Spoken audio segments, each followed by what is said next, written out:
Chapter 858, Candidate for the Shopkeeper. Qiuyue was pulled down, and it finally quieted down outside the door. In the room, Madame Dai could not help but shake her head and say, "It's my fault for not recognizing people. I've troubled you. Auntie, you're being too serious. People change. How can I blame you? Besides, I didn't suffer any grievances. She just had a bad attitude. She didn't hit or scold me. It was just that this attitude was not suitable for New Tea Pavilion. Forget it, let's not talk about her. Let's talk about the shopkeeper. It was just a maidservant." Madame Dai would not really take it to heart. It wasn't that she couldn't leave this shop. Instead, the shopkeeper's matter was the most important thing. In fact, there was a shopkeeper in New Tea Pavilion in the beginning. She was also found by Madame Dai.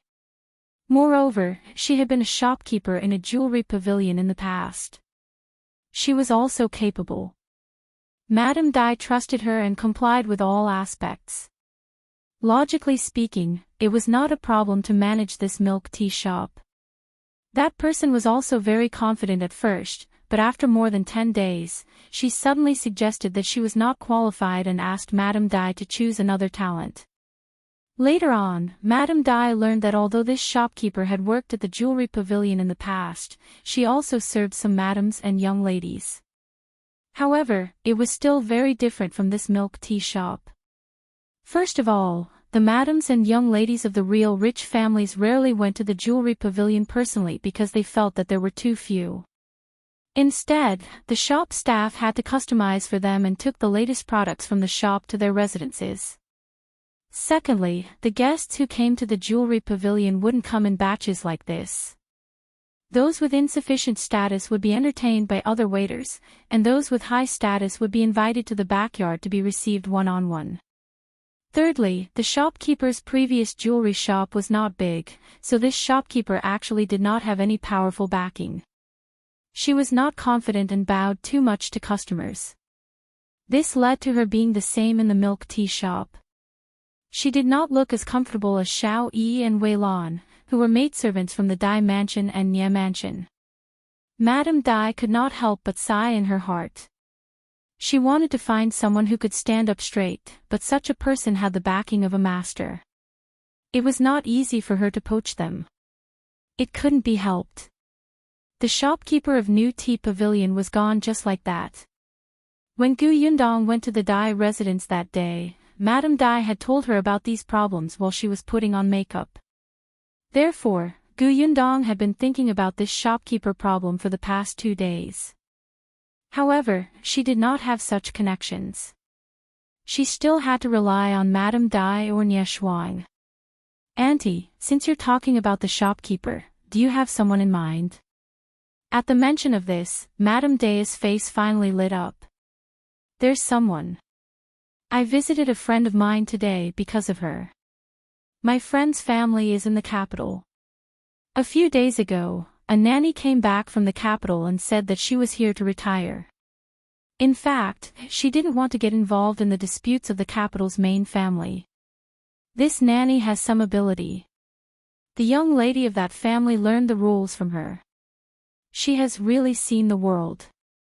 I finally convinced her to come to this shop tomorrow to take a look. When the time comes, I'll try my best to let her stay." A nanny from the capital. Although she's here to retire, she's not old. She doesn't need to do anything in this shop. She's just here to oversee it. With her around, such a thing will definitely not happen today. When I was young, I was also in the capital and had to receive a few pointers from her. As long as she's willing to come, it won't be a problem. If you find any errors, ads pop up, ads redirect, broken links, non-standard content, etc., please let us know to report so we can fix it as soon as possible. Chapter 859, Dafeng's target is firm. Madame Dai explained the nanny situation in detail. This nanny was a rather transparent person. Since she was unwilling to get involved in those disputes, she naturally would not interfere much in the residences when they arrived at the Xuanhe prefecture. If not for Madame Day's early arrival, the nanny would have packed her bags and planned to go to the manor to truly retire. In any case, since she was unwilling to care about the matters in the residence, wouldn't she be able to help her manage the matters in the shop? Madame Dai was quite confident. Her milk tea shop was so novel. Madame Qiuyue would definitely like it. Gu Yundong nodded. All right, well, come back tomorrow. Madame Dai heaved a sigh of relief. I was thinking of calling all the workers and cooks in New Tea Pavilion over to meet her. You can also take the opportunity to see which people are not suitable and let them go back. Madame Dai was also very helpless. Who asked the people she liked to have problems? It was the same for the previous shopkeeper. Today, Qiuyue had directly violated the taboo of New Tea Pavilion. Her ability to choose people was too trash. Gu Yundong did not know whether to laugh or cry. Logically speaking, with Madame Day's ability, she should not have done this. Otherwise, she would not be able to become the mistress of a family and manage the huge backyard of the Dai residence. She was the one who chose the servants in the Dai residence. Didn't the maidservants who served her know the rules and do things? However, she had suffered setbacks in the business world time and time again, causing her to lose her temper. This milk tea shop was currently the most popular. Madame Dai felt that Gu Yundong was a lucky star and she needed her to control the situation. Gu Yundong had no objections to seeing Madame Qiuyue tomorrow. The two of them discussed the shopkeeper for a long time. It was not until the shop was closed that Yunshu came to remind them of the time. Madame Dai immediately asked Yunshu to buy some food from a restaurant not far away. They would eat dinner in the shop so that they wouldn't go back too late. Besides, Gu Yundong wanted to show Yunshu and Yuanji the rooms at the back. Speaking of this, Madame Dai was proud. Who asked you not to come when you opened for business back then? When this shop was just renovated, Nie Shuang and I liked it very much. Nie Shuang even said that she wouldn't go back. She would switch to a different room every day and stay here in the future. It's a good opportunity to look after the shop. Gu Yundong could not help but want to laugh. Then why didn't you agree? Don't. The Nie family will settle scores with me later. As the two of them spoke, they led Yunshu and the others to visit the rooms one by one. The two children were overjoyed. Even Eldest and Gus' eyes were shining. After walking around, the sky was already a little dark. Only then did Gu Yundong bring Yunshu and Yuanji, who were still extremely excited, as well as Eldest and Gu, who seemed to have a certain goal in her eyes and was becoming more and more determined, back to the small courtyard. As soon as Eldest and Gu entered the house, she could not wait to return to her room. She said that she wanted to tidy up the wooden carvings. She could clearly feel how successful Gu Yundong was today. The business of the two shops was booming. If Yundong could make something out of nothing, so could she.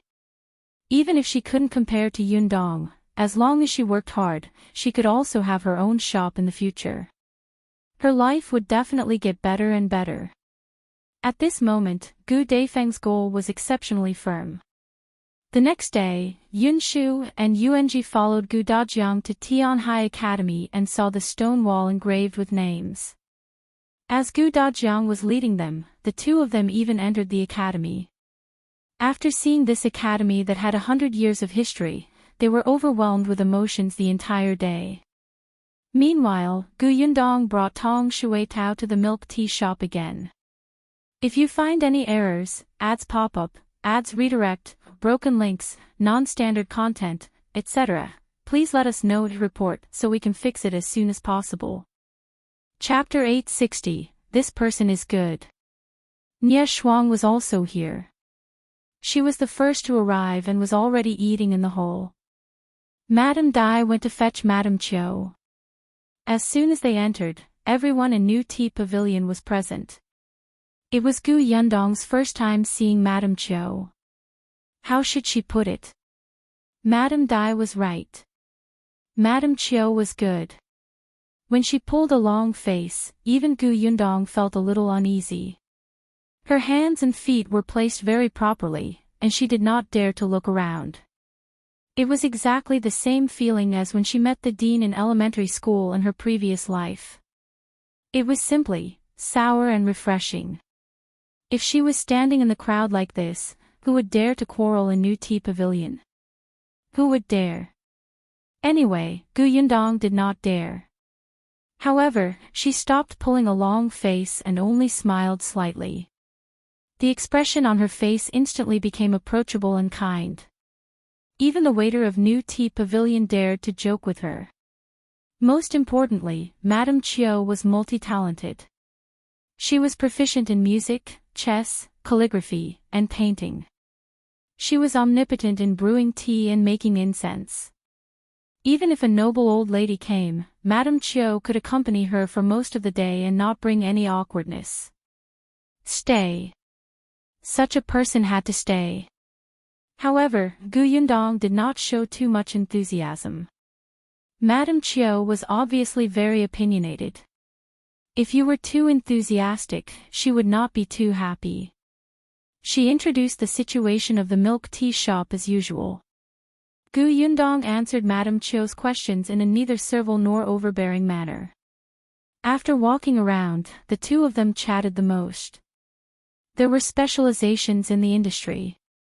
Madame Qiuyue did not know much about business, but she knew how to read people, teach people, read accounts, and get along with customers. It was enough. After Madame Qiuyue finished asking, she told them to consider it. Nie Shuang was a little disappointed, but Gu Yundong and Madame Dai's eyes lit up. When Madame Dai brought her back, she couldn't help but say, "My milk tea shop will definitely be good in the future, right? Then you're lucky to have met such a scheming little girl. Nanny, are you coming tomorrow?" Madame Qiuyue sat in the carriage and closed her eyes in silence for a while before saying with a smile, "Yes, it's good to work in another environment." Madame Dai became happy. After sending Madame Qiuyue back, she returned to the milk tea shop and announced such good news. Nie Shuang's eyes lit up. Although Gu Yundong was also happy, she looked much calmer than expected. However, before she left, she specially said to Su Qing, "Learn more from Madame Qiuyue in the future, especially when it comes to how she treats others. It will be good for you." From the looks of it, Madame Dai would definitely open a milk tea shop elsewhere in the future. Now that the prefecture magistrate Dai was being placed in an important position, he would probably be transferred back to the capital by the emperor in 2 years. Madame Dai might have already found a suitable shop in the capital. If Su Qing learned more, even if she didn't go to the capital in the future, she could still go to other county cities to be a master. Gu Yundong returned to the small courtyard and realized that eldest Aunt Gu was still in her room. She seemed to have been in the house for the entire day. Gu Yundong stood outside the window and looked, only to find that she was muttering to the wooden carvings. She did not know what she was thinking. Her uncle sat on a chair beside her and shushed her softly. On the third day, Gu Yundong had just woken up when Gu Dafeng carried her bag and prepared to leave. Gu Yundong was stunned for a moment and quickly stopped her. "Aunt, where are you going? If you find any errors, ads pop up, ads redirect, broken links, non-standard content, etc., please let us know and report so we can fix it as soon as possible." Chapter 861, Let's Do It Today. Gu Dafeng looked at her bag in high spirits. "I'm going to the market to sell wooden carvings." "Now?" "Yes, I prepared for a day yesterday. I set a price for each wooden sculpture and memorized it. I'm prepared to do something big today." What she did not say was that she had rehearsed in her room for a long time yesterday. She had practiced how to receive guests, how to speak, and how to treat people who made things difficult for her. First of all, she had to smile. Gu Yundong had always been smiling when she treated the two quarreling madams that day. However, she could not be afraid and let others think that she was easy to bully. Gu Dafeng was a little regretful now. In the past, when Bien Han went to sell the wooden carvings, she did not go with him. Otherwise, she would not be so inexperienced. Gu Yundong did not expect her to be so well prepared. At this moment, if given a lever, she seemed to be able to prop up an entire planet. She smiled and stepped forward. "I'll go with eldest aunt." "No need, no need. How can I rely on you for everything? I'm already an adult and you're elder. I can't keep asking you to take care of me. I'll go myself." "It's fine. If I can't sell them today, I can continue tomorrow. I'll slowly figure it out. It won't always fail to sell." Gu Yundong really had a good impression of eldest aunt Gu. She thought about Gu Qiuyue and then looked at eldest aunt Gu. She knew that old Gu was a blind fool. He did not value his eldest son and daughter who were really promising. He only knew how to torture them and specially dote on those useless people. It would be strange if he had a good ending. Then I'll send eldest aunt over. It's your first time going to the market, so you definitely don't know the way. By the time you find the place, it might be noon. There won't be any place for you to set up at the market. Gu Dafeng thought about it and agreed. "All right, then bring me there. But we've agreed that you'll go after that." "Of course. I'll come back after sending eldest aunt off. I guarantee that I won't even enter the market. I'll let eldest aunt do everything herself." Gu Dafeng smiled and followed her into the carriage. Tong Shuitao drove them there. Gu Yundong was a woman of her word. When they arrived outside the market, she put Gu Dafeng down and waved goodbye to her. Gu Dafeng entered the market, but Gu Yundong did not leave. She asked Tong Shuitao to watch the carriage and followed her. Yes, she was just curious about what eldest aunt would do. She was purely curious. Unbeknownst to Gu Dafeng, her tail had been behind her. When she reached the entrance of the market, she could not help but tighten her grip on her bag. After hesitating for a moment, she strode in. She remembered that Yundong had told her that the first seats in the market were the mother and daughter pair who sold flowers. The young lady's name was Xiao Yuan, and she was about 10 years old. Therefore, as soon as she entered, Gu Dafeng looked in that direction and indeed saw the stall with more than 20 bright potted plants in front of her. The person sitting behind the flowers with a small stool was a young lady. The young lady was watering the flowers with a kettle. She looked serious and obedient, just as Yundong had described. Gu Dafeng immediately became happy and walked up to them. The little girl looked up and immediately put on a smile. "Aunt, do you want to buy flowers?" Gu Dafeng shook her head and asked, "Is your name Xiao Yuan?" "Yes, Auntie knows me." Gu Dafeng's eyes lit up even more. Her happy expression made Xiao Yuan's mother, Madame Fan, who was arranging the flowers, immediately vigilant. She stood in front of Gu Dafeng and frowned. "What's the matter? If you find any errors, ads pop up, ads redirect, broken links, non-standard content, etc., please let us know to report so we can fix it as soon as possible." Chapter 862, First Aunt's Voice. Gu Dafeng was stunned and became a little nervous. Did they see through her because she was from the countryside? Did the people in the prefectural city not like her? No, Yundong had said that Xiao Yuan and her daughter were very friendly. Hence, she hurriedly explained, "Don't misunderstand. My niece said that you sell flowers here, so I came over to ask if it's true." Mrs. Fan was suspicious. "Your niece is, her surname is Gu. Do you still remember the girl who bought 20 pots of flowers for her mother last time?" Xiao Yuan immediately stood up happily. I remember. Is Sister Gu your niece?" "Yes, I'm her aunt." Madame Fan was also a little happy. Others might not remember, but Gu Yundong and the rest remembered very clearly. She was the first customer to buy 20 pots of flowers in one go, and she even helped them chase away Shopkeeper Pan. Ever since Shopkeeper Pan left, they had been selling flowers here smoothly. Now that she heard that the other party was her aunt, she quickly greeted her warmly, so it's sister-in-law Gu. Are you here to buy something? What do you want to buy? I'll tell you where to go. No. I'm not buying anything. I'm here to sell something. Madame Fan was confused.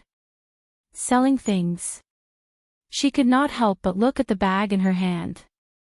Gu Dafeng coughed lightly and squatted down to open the bag. Those are wooden carvings made by my husband. I want to sell them here. The moment the bag was opened, Qiuyue exclaimed, "They're so beautiful." Gu Dafeng took a small item and handed it to her. This is for you. Qiuyue quickly rejected her. No. Auntie, you're selling it. Take it. It's not difficult. I was originally going to give it to you. Gu Dafeng knew about Qiuyue and her daughter, so she had prepared one in advance. Bien Han had casually carved them, so they were not very complicated. They were very simple flowers. Then I can't take it either. How about this? Accept this wooden flower and tell me what to pay attention to when setting up a stall here. I don't understand anything. Teach me. Take this as a payment for my hard work. Qiuyue looked at her mother. She liked the flower very much. Madame Fan thought about it and nodded. Only then did Qiuyue thank Gu Dafeng and take the wooden flower. Then, Madame Fan told Gu Dafeng about the rules of setting up a stall in the market. The first thing she did was to pay 5 copper coins to rent a small stall.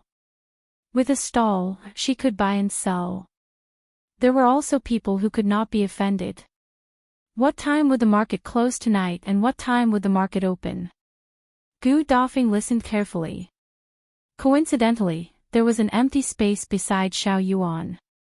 Madame Fan took Gu Dafeng to rent a stall first, then she untied the bag beside her. At first, Gu Dafeng did not dare to make a sound. When she heard someone shouting beside her, she followed suit. Gu Dafeng used to be quite loud. Now that she opened her mouth, she suppressed the voices of the surrounding vendors. The surroundings instantly fell silent as everyone looked at her. Gu Dafeng did not notice. Just as Madame Fan was about to remind her, the vendors started to shout again, as if they wanted to suppress Gu Dafeng's voice. Madame Fan was speechless. Madame Fan and Qiuyue were both relatively shy people. Their voices were not loud, so their business was average. At this moment, because the surrounding vendors seemed to be competing, the noise in this area was especially loud, attracting many customers. If you find any errors, ads pop up, ads redirect, broken links, non-standard content, etc., please let us know to report so we can fix it as soon as possible.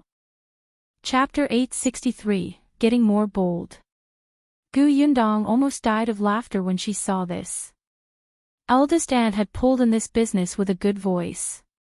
A few people came to Gu Dafeng's stall to take a look. There was indeed someone who liked her small wooden carvings. There were even people who went to Qiuyue's shop to look at the flowers. In an instant, there were more people here. Gu Yundong felt that her eldest aunt was good at doing business. Her talent had been buried in the past. She stood outside and watched for a while.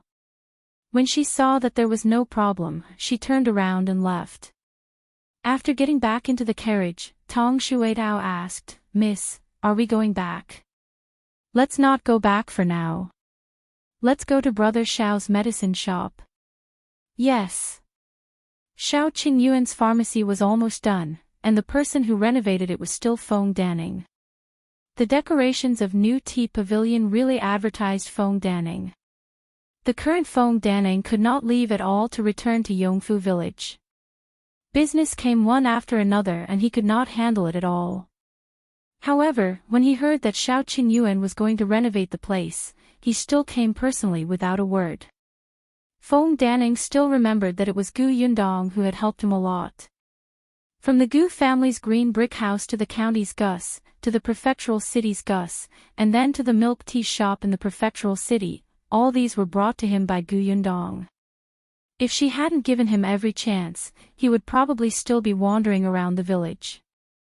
Perhaps even the pitiful business in the county city would have been wiped out by his senior brother. Therefore, as long as the Gu family needed it, Feng Danning would definitely come to help without saying anything. As for the Shao family, they belonged to the Gu family anyway. Feng Danning was tidying up the shop when Gu Yundong walked in. Gu Yundong greeted him. "Uncle Feng, you've worked hard. Where's brother Shao?" "He's in the backyard storeroom." Gu Yundong nodded and walked towards the storeroom. She did not notice Feng Danning's hesitant expression behind her. When she reached the backyard, she heard a voice from the storeroom. Shao Qiuyue was looking at the herbs. The shop was about to open, so the herbs were naturally in place. Gu Yundong looked at his serious back view, tilted her head and smiled. "What are you laughing at?" Shao Qiuyue didn't even turn around when he heard her footsteps and knew that she was here. He put down the herb in his hand, clapped his hands lightly, and walked out of the storeroom. "Why are you here?" Gu Yundong looked around and saw that there was no one around. Then, she whispered into his ear, "I missed you." Shao Qinyuan's pupils constricted as he pulled her into the storeroom. Gu Yundong was stunned. The smell of traditional Chinese medicine filled his nose. Then, the door of the storeroom was closed. Shao Qinyuan pulled her into his arms and hugged her tightly. "Say that again." Gu Yundong smiled. "I missed you." Shao Qinyuan lowered his head and accurately found her lips, covering them heavily. She buried her head in his arms. "You're getting bolder." From holding hands at the beginning, to hugging, and now, what a scheming fellow. He did not hesitate at all. "Next, when you're of marriageable age, let's get married," Shao Qinyuan said. Gu Yundong thought to herself, as expected. "If you find any errors, ads pop up, ads redirect, broken links, non-standard content, etc., please let us know to report so we can fix it as soon as possible." Chapter 864, Consummation Problem. Gu Yundong looked up and said with a smile, "My father can't bear to marry me off so early.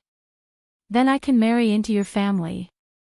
Without any hesitation, Shao Qinyuan answered quickly. Gu Yundong choked and could not help but laugh. "I'm still young. You'll be of marriageable age next month." "You're not young anymore." "I mean, I haven't grown up yet." Shao Qinyuan froze for a moment. His hands that were holding her felt a little warm. Gu Yundong seemed to hear him swallow his saliva gently. After a while, he said in a slightly hoarse voice, "We can get married first and consummate our marriage later." Gu Yundong choked on her own saliva. She covered her mouth and coughed twice. "Consummate the marriage later. You look like you want to kiss, hug, and lift me up when no one is paying attention. Can you hold it in after getting married? It would be strange if I believed you." Shao Qinyuan said, "Yundong, your father has your mother and your siblings. But I'm alone. Every night when I go home, the house is cold and cheerless. There's no one to talk to. Sometimes, I can't sleep, but I don't know what to do. It's not convenient to talk to you if I want to look for you. I just think that as long as I can see you every day, it's enough." Gu Yundong looked up and met his gloomy gaze. She pursed her lips slightly. Oh no, he was using this trick again. What if her heart softened? Gu Yundong opened her mouth. At this moment, a strong voice came from outside the door. Boss Shao, where are you?" Gu Yundong could clearly feel that Shao Qinyuan's arms were tense, and his aura instantly turned cold. "Boss Shao, have you settled the matter I told you?" The voice was getting closer and closer. Gu Yundong also recognized the voice. It was Dr. Xiong. She took a step back and left Xiao Qingyuan's arms. Then, the air around her turned even colder. She heard Xiao Qingyuan's low curse. This bear, he tidied Gu Yundong's hair and said, "I'll go out and see him." Yeah. Xiao Qingyuan opened the door of the storeroom. Gu Yundong turned around and vaguely heard him mutter before he left, "It was this bear who agreed." Gu Yundong, I didn't. Don't talk nonsense. Who was going to agree? Who? Come back here and explain yourself. Gu Yundong stood rooted to the ground and stared. In the end, she did not chase after them. She tidied her clothes and stayed in the storeroom for a while. She pretended to look at the herbs before walking out slowly. In the courtyard, Xiao Qingyuan had already spoken to Dr. Xiong. However, Xiao Qingyuan's face was cold and he looked very unhappy. Although Dr. Xiong was tough and had a bad temper, that was based on his medical skills. He had confidence in this aspect and was very persistent in certain aspects. That was why he was so stubborn. Moreover, Xiao Qingyuan usually tolerated him and gave him enough freedom to perform. Therefore, Dr. Xiong had full authority over medical herbs. But now, this expression, Dr. Xiong said a few words to him, but he did not get a response. Especially since the other party's aura was cold, it really made him a little afraid. Could it be that the request he made just now was really too much? After all, what he said now was not related to medical skills. Dr. Xiong did not have much confidence. Just as he was wondering if he should leave, he looked up and saw Gu Yundong. If you find any errors, ads pop up, ads redirect, broken links, non-standard content, etc., please let us know to report so we can fix it as soon as possible. Chapter 865, Jiang Bao. Dr. Xiong immediately heaved a sigh of relief and hurriedly ran to her. Miss Gu. Dr. Xiong, why are you looking for Brother Xiao? Gu Yundong glanced sideways at Xiao Qingyuan, who was walking over. The latter looked helpless, but his face was no longer cold. Dr. Xiong turned around and saw that he seemed to have become a different person. His eyes widened. You actually have two faces. Your attitude towards me and towards Gu Yundong is too different. Dr. Xiong's temper flared up again. He snorted coldly and simply said to Gu Yundong, I want a guy, but he keeps dilly-dallying and disagreeing. He's a man, so can't he be more straightforward? Must I leave behind so many important things to remind him again and again? Gu Yundong was curious. What guy? He's a very smart shop assistant. His words are especially to my liking, and he recognizes medicinal herbs very quickly. Gu Yundong looked at Xiao Qingyuan, who said, Jiang Bao. Jiang, wasn't this Xiao Qingyuan's assistant from the county medicine shop? Xiao Qingyuan nodded. That's him. I didn't say that I wouldn't let him come over. Dr. Xiong was furious. But you said that you would only allow him to come next year. How can that do? The shop is about to open. Besides, there's no difference between a few months late and a few months early. He's getting married next year. Dr. Xiong snorted coldly. Is getting married as important as being a worker in the prefectural city? The sooner he comes, the sooner he can become successful in the future. Do you know how important a few more months of studying here is to his life? So what if he gets married? Marriage is only 2 to 3 days. Can't we just let him go back on a good day? Gu Yundong could tell that he was a career maniac. Xiao Qingyuan could not convince Dr. Xiong, so he told Gu Yundong directly, there are many things to prepare before marriage. The procedures are complicated. 2 or 3 days will definitely not be enough. If he comes to the prefectural city, it will be a long journey. I'm afraid it will be inconvenient. His parents and brothers have to settle down first. After he gets married next year, Zhuangzi will also come to the prefectural city. Jiang Bao said that they can come together.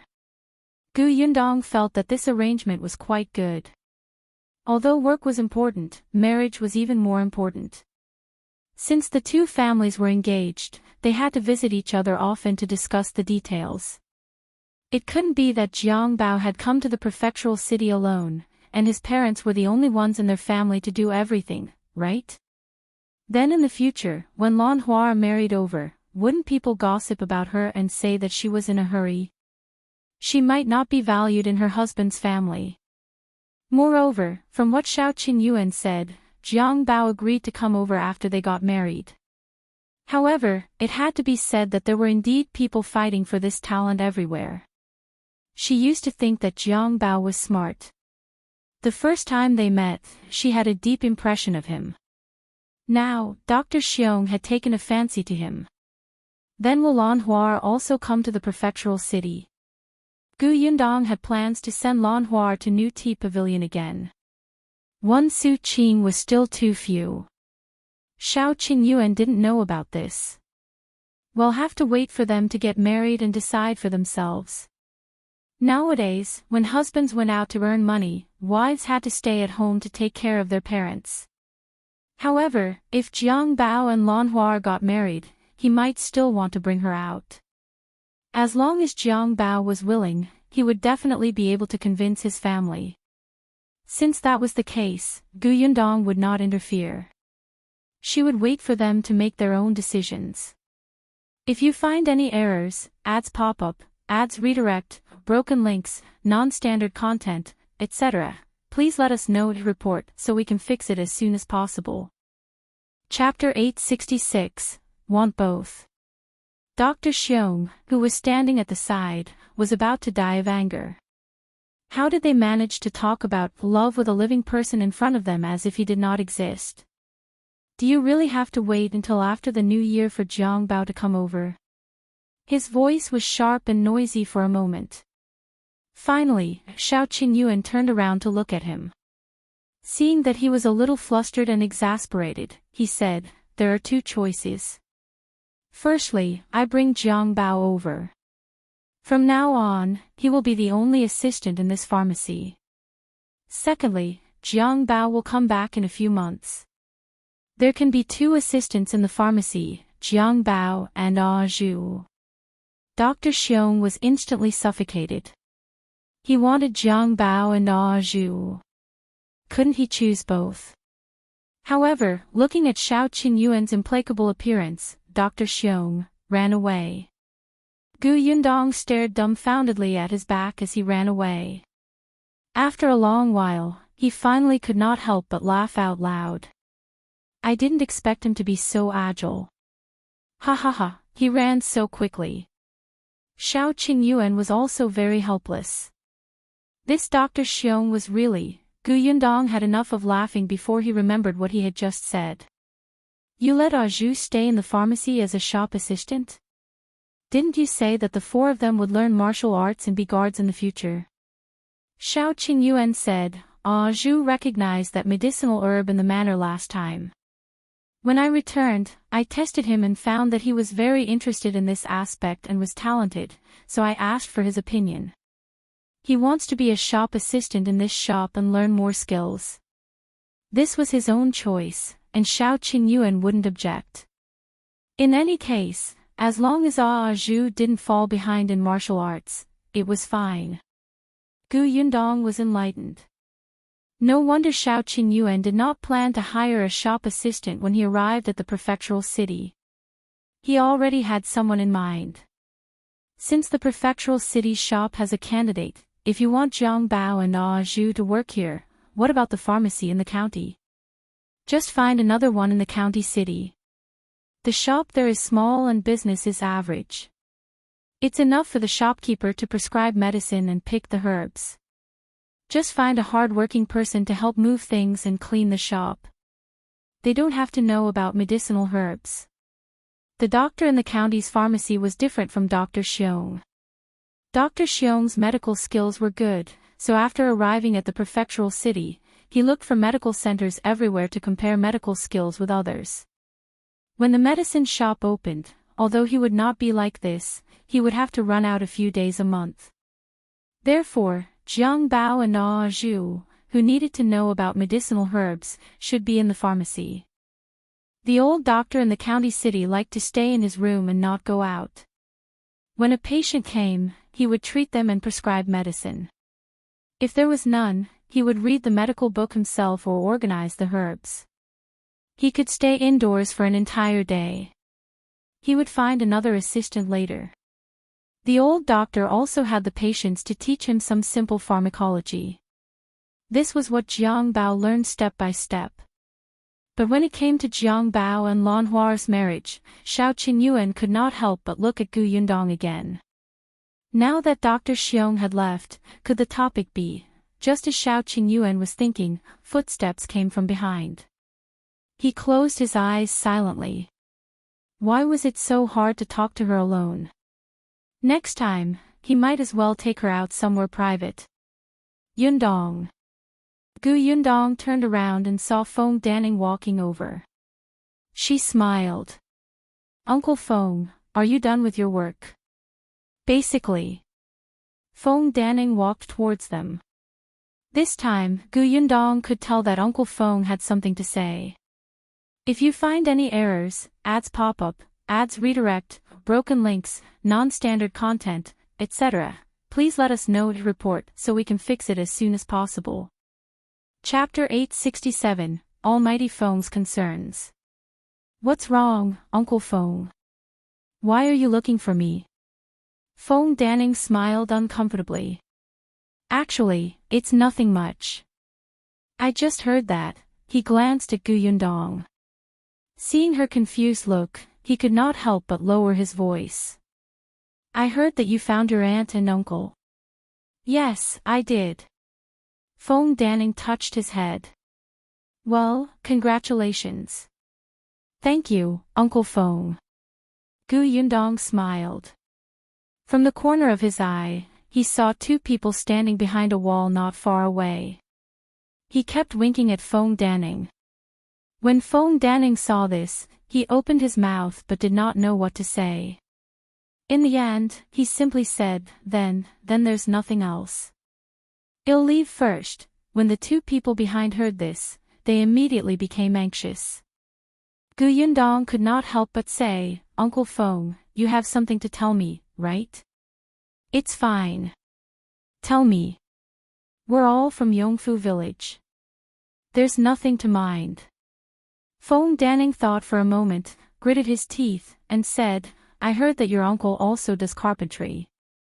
I just want to ask, if you open a shop again in the future, would your uncle help you?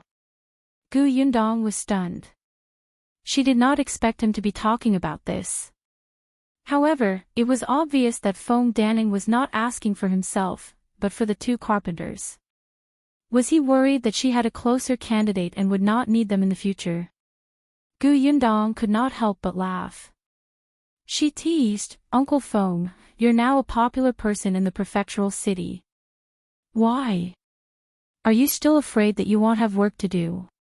What are you talking about? What do you mean by not being popular? Didn't you help me get to where I am today? Otherwise, I wouldn't even be able to walk out of the village. Yundong could understand his worry, but she felt that it was completely unnecessary. Uncle Feng, although my uncle is also a carpenter, he's different from you. His work is more exquisite and there's no conflict. Besides, Uncle Feng, you have a group of people under you now. Your team has already matured. What are you worried about? Feng Danning sighed. Yundong, I'm not afraid that you'll laugh at me. I just feel that you don't need us anymore in the future. I suddenly feel a little flustered. Ha ha ha, then, I'm fine. I'll go to work. Yundong nodded, and Feng Danning quickly ran away. The two people hiding behind the wall immediately pulled him over, and the three of them muttered to each other. Yundong looked at their backs thoughtfully. Why do I feel like all of them are too dependent on me? Could it be that she was too opinionated? Xiao Qingyuan had wanted to say something a few times, but he was interrupted. He no longer had a temper. However, when he turned his head and saw her frowning as if she was very troubled, he felt that she was cute. He couldn't help but hold her hand.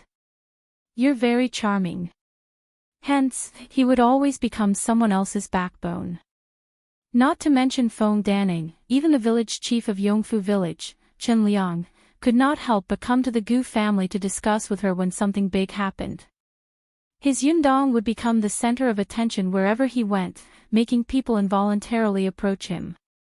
At this moment, Xiao Qingyuan actually felt an inexplicable sense of pride. Gu Yundong sniggered. Seeing him say such things so seriously, she actually felt a little amused. All right. I'm charming. Doesn't that mean you're even more charming now that you're my fiancé? Xiao Qingyuan suddenly turned around, and his eyes became restless again. He felt that the atmosphere that had disappeared just now had returned. Seeing this, Gu Yundong quickly pulled her hand away and ran away. I'm going to Aunt Kes' house. If you find any errors, ads pop up, ads redirect, broken links, non-standard content, etc., please let us know to report so we can fix it as soon as possible. Chapter 868, Arrangements for Aunt Ku. Gu Yundong ran out of the door and soon disappeared. Today, Yunshu and Yuanji had both gone to Aunt Kes' house. She planned to pick them up.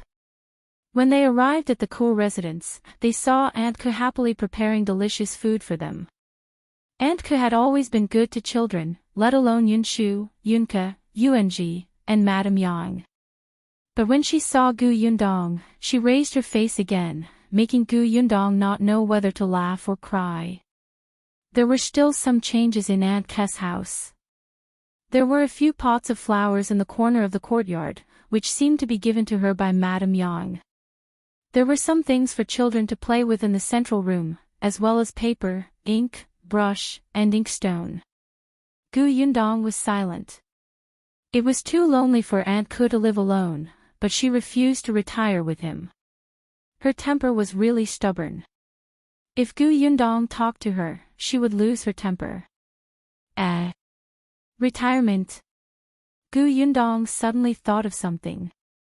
She went up to Aunt Ku and said, "Aunt, have you ever thought about working at New Tea Pavilion? You don't have to do anything. Just help out a little. If you want to rest, rest. If you want to work, work. If you're tired, go to our room to sleep. If you're bored, you can chat with someone. As for the salary, I'll give you a little bit. How about that?" Aunt Kes' hand paused for a moment. That slight movement stunned Gu Yundong. It seemed that Aunt Ku had thought about it. In that case, she had neglected him. Gu Yundong was instantly vexed. However, Aunt Ku snorted and said, "Why would I go? There are so many people. With my temper, I will offend the guests." Gu Yundong smiled and held her hand. "No. Although Aunt Ku is always fierce to me, you're much more patient with children. You also know how to tell stories. Look, Kiki, Yunshu, Yuanji, and the rest like you. Our new tea pavilion also has small guests. You can take care of them, right?" Aunt Ku used to be very good at talking. She remembered that when Nyetsong first saw her, he had reminded her that the children around her were afraid of Aunt Ku because once she pulled them over, she would talk endlessly. However, after spending a year with Yunshu and the rest, Aunt Ku would no longer have such a situation because Yunshu was more eloquent than her. Sometimes, when Aunt Ku told a story, when Yunshu heard something he liked, he would tell her a bunch of random things. Aunt Ku had no room to interrupt. Moreover, this new tea pavilion was opened by her, Nie Shuang, and Madame Dai. Nie Shuang did not say anything else. Aunt Ku was her biological aunt and they had a good relationship. Madame Dai also knew Aunt Ku and the two of them were friends. As for Madame Qiuyue, who had just been hired today, Gu Yundong felt that she and Aunt Ke were probably the same kind of people. They were both smart people who could understand each other without saying much. Perhaps the two of them could even become friends. Actually, Gu Yundong had thought about letting Aunt Ke be the shopkeeper. Unfortunately, she had been rejected by Aunt Ke from the start. She did not want to take on such a responsibility at all and did not have the time. Therefore, Gu Yundong never mentioned letting Aunt Ke go to New Tea Pavilion again. However, she did not expect that Aunt Ke did not want to be the shopkeeper, and yet she was not against doing things at New Tea Pavilion, where she could interact with so many children. As expected, when Aunt Ke heard the last sentence, she could not hold back her expression and smiled. Alright, since you're so sincere, there's no harm in me forcing myself to go. If you find any errors, ads pop up, ads redirect, broken links, non-standard content, etc., please let us know to report so we can fix it as soon as possible. Chapter 869, Gu Yundong's Proposal. Gu Yundong could not help but secretly roll her eyes. You even learned how to speak like me. But Gu Yundong was still very happy that Aunt Ke agreed. However, there was one thing that needed to be mentioned. Don't be too tired. There's no harm in going over later in the morning. There aren't many customers at the beginning anyway. You have to come back early at night. There's no need to wait until after closing. Although your place isn't very far from New Tea Pavilion, it's not too late. I'll be worried. Alright, I understand.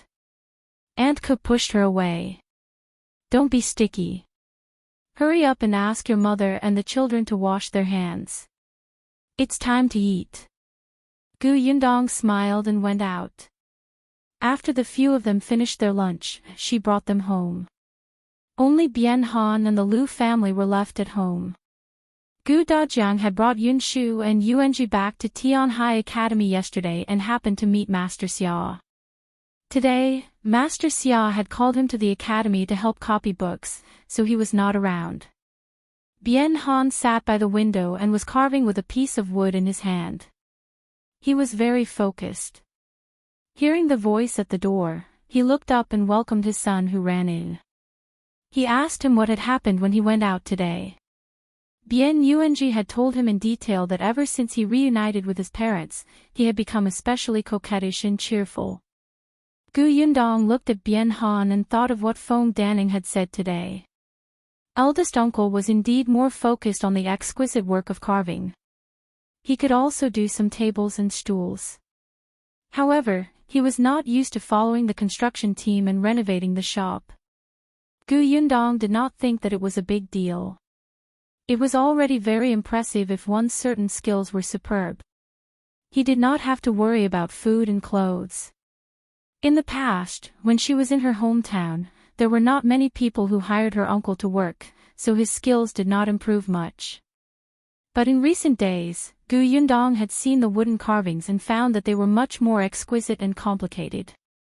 After some thought, Gu Yundong walked to the window. Seeing her coming over, Bian Han looked up and smiled. Yundong, are you looking for me?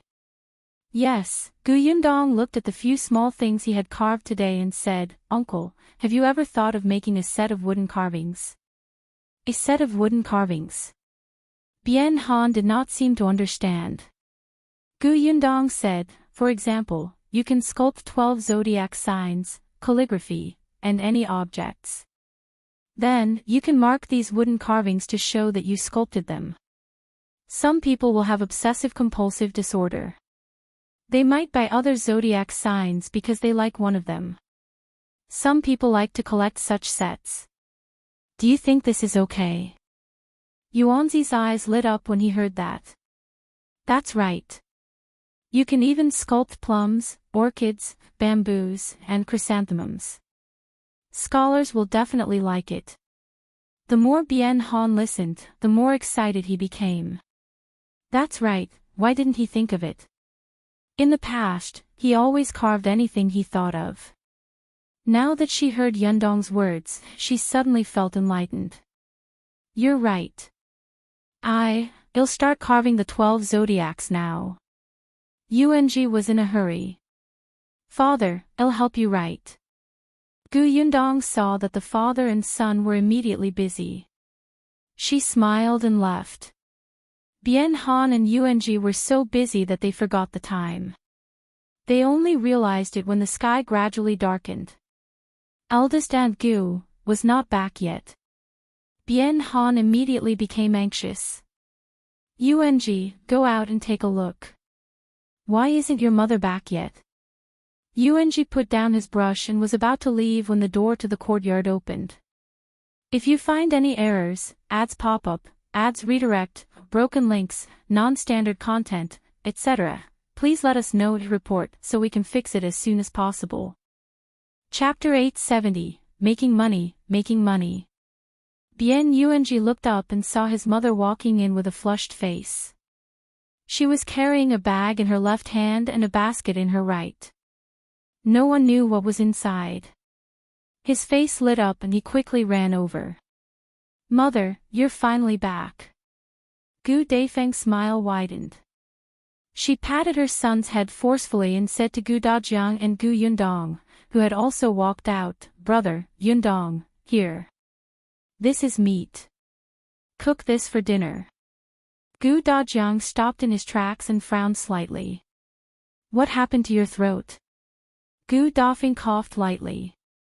Her throat was indeed very uncomfortable, and her voice was hoarse. Yundong had already guessed it. She must have shouted so hard that her throat was damaged. Sigh, she should have known. She had forgotten to remind her. Unexpectedly, eldest aunt was so honest that she insisted on shouting until she could not. My throat is fine.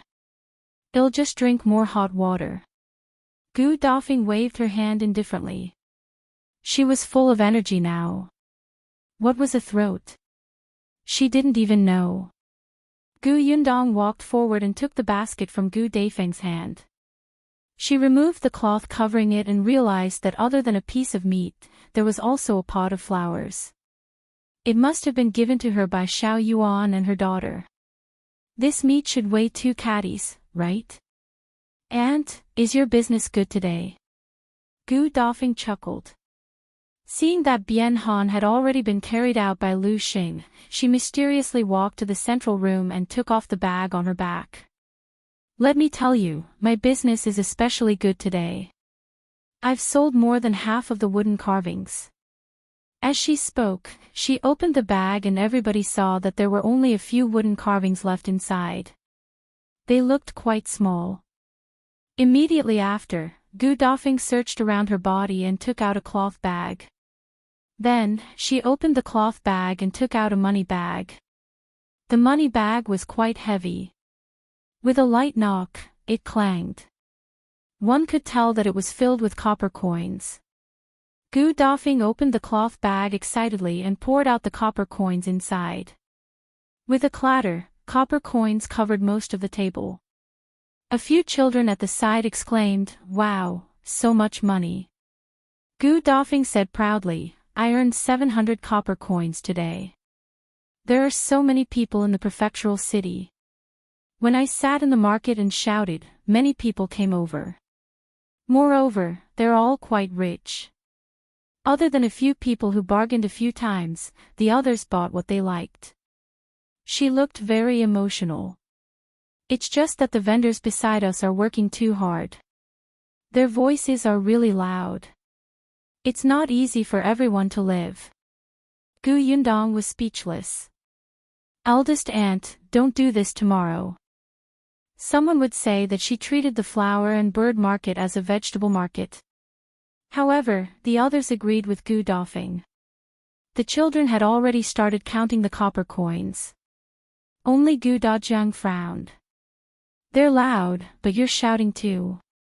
Then you don't have to use so much strength, right? If you're like this, you won't even be able to speak tomorrow. How can you sell wooden carvings? Yundong laughed dryly. Father, you're wrong. It's not that eldest aunt is following others to shout, but that others are following her. This is all caused by eldest aunt. Gu Dafeng felt as if she had been struck by lightning after hearing Gu Dajiang's words. That's right, she was too excited just now and forgot about this. If her throat was damaged, how was she going to do business tomorrow? Chapter 871, Miscalculation. At the thought of this, Gu Dafeng could not help but slap her thigh hard. I miscalculated. Wasn't this the first time she had earned so much money? Wasn't she too happy? In the past, when she was in Jiangyu County, it was her man who sold wooden carvings. He would often bring wooden carvings with a bag to the county city. When he came back, he would bring them back with a bag. He didn't have much money. There were too few people in Jiangyu County who bought the wooden carvings, so this was the first time Gu Dafeng was doing business personally. She was also nervous and thought that it would be good enough if she could sell a few. She did not expect there to be so many rich people in the prefecture capital. She would be more excited if she sold one, and her voice would be higher. After so many times, wouldn't she be unable to care about anything else? Gu Dajiang shook his head and asked Auntie Nyo, do we have rock sugar chrysanthemum tea at home? Yes, my lord. Make her a cup. Gu Dafeng touched her throat with her fingers and finally felt a little uncomfortable. Bien Han said worriedly, rest at home tomorrow. Get your throat better first. How can I do that? It's not easy for me to get a good start today. Of course, I have to strike while the iron is hot tomorrow. But, Gu Dafeng glared at him. You can't speak when your throat hurts, but you don't allow me to gesture with my hands. Bien Han said helplessly, even if you want to sell, there aren't many wooden carvings left at home. You've sold most of them today. The wooden carvings that Gu Dafeng had sold today were all secretly made by him in the Zhou mansion. There were not many of them. For the past few days, because of his poor health, Gu Dajiang had forbidden him from overworking. When he was free, he would sunbathe, sleep, and eat. He had very limited time to carve every day. Therefore, there were not many wooden carvings. Gu Dafeng was stunned when she heard that. That made sense. Sigh, he couldn't make as fast as she could sell. It was really worrying. At this moment, the children finally finished counting the money. All of them looked very excited. 650 copper coins. Mother, we're missing 50 copper coins. Bien Yuanji raised his hand and reported the situation. Gu Dafeng slapped his hand away. Didn't I use it to buy meat? Why is it missing? Ah, right, I forgot. He rubbed his head and quickly became happy again. Mother, you're amazing. You actually earned so much money. Of course. Gu Dafeng was smug. Gu Yundong also said, I knew it. Eldest aunt is indeed good at doing business. Look at these copper coins. It takes a few people half a day to count them. Although the current 700 copper coins was nothing to Gu Yundong, it was different for eldest aunt Gu. In the past, she wished that one copper coin could be converted into 2 copper coins to spend. Her living expenses were only 2 to 3 taels a year. Now, it had only been a day, but she had already earned a quarter's living expenses. How could she not be happy? This meant a lot in itself. As expected, Gu Dafeng became even more excited when she heard Gu Yundong say that. She nodded repeatedly. I'm just like you. Gu Dajiang was speechless. That was the opposite. It should be that the niece resembled the aunt. However, he still expressed his approval and happily praised eldest sister's achievements today. After he finished speaking, the others immediately praised her. Gu Dafeng felt a little smug. She almost thought that she was about to become the richest man. That night, Gu Dafeng felt satisfied as she ate the 2 pounds of fat she had bought. Chapter 872, Reluctant to Spend the Silver. But at night, eldest aunt Gu still knocked on Gu Yundong's door. Gu Yundong opened the door and was stunned to see her. She quickly invited her in. Aunt, are you looking for me? Gu Dafeng nodded with a serious expression. Gu Yundong closed the door. Seeing her expression, she could not help but ask, "What's wrong? Did you encounter trouble at the market today?" There's no trouble. The market is pretty good. It's very lively. Gu Dafeng's voice was still very hoarse, and it even seemed to have become more serious. Her voice was so soft that it sounded like she was breathing. Gu Yundong silently looked up at the sky. Lively. It should be a competition of voices. Gu Dafeng lowered her head and took out a bag of things. Gu Yundong looked over. Wasn't this the money bag from before? Gu Dafeng looked at the money bag and smiled in satisfaction. Then, she placed it on the table and said, "This is for you." For me? For what? Gu Yundong was confused. Gu Dafeng glanced at her from the corner of her eye. You fed us, clothed us, and provided for our accommodation. You even provided for Yuanzi's studies. Later, you still have to treat your uncle's legs. We can't accept it for nothing, right? I know that you're in charge of the family's money, so I won't give it to your father. You can keep these. Although it's not much, it'll work harder to earn money in the future. Gu Yundong understood that his eldest aunt could not enjoy everything here with a clear conscience. She was a person who could distinguish between gratitude and grudges.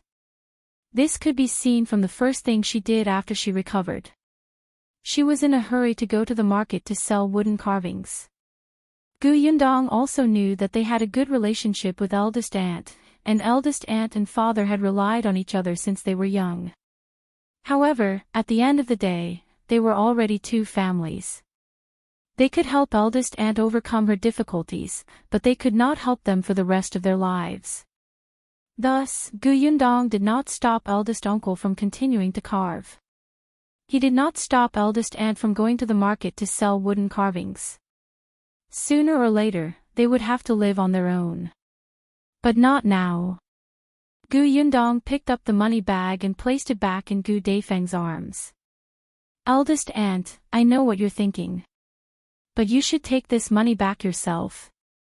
If you give this money to me now, where will you get the capital to do business? Gu Dafeng blinked. The capital to do business. The carvings were made of wood. Previously, in the Zhou mansion, Mrs. Ren had brought it over for them. Back in his hometown, it was Bian Han who went straight to the mountain to cut the tree down. A very thick tree could be used for a long time. However, this prefectural city seemed to disallow people to cut trees at will. Gu Dafeng did not expect this. Furthermore, eldest aunt, eldest uncle's skills are getting better and better. In the future, he can even make more complicated wooden carvings that have a better meaning and sell them to those rich families. Such wooden carvings also have a lot of requirements for wood. When the time comes, will you also need silver to buy good wood? Gu Dafeng thought about it and agreed. Then I'll take this money back first.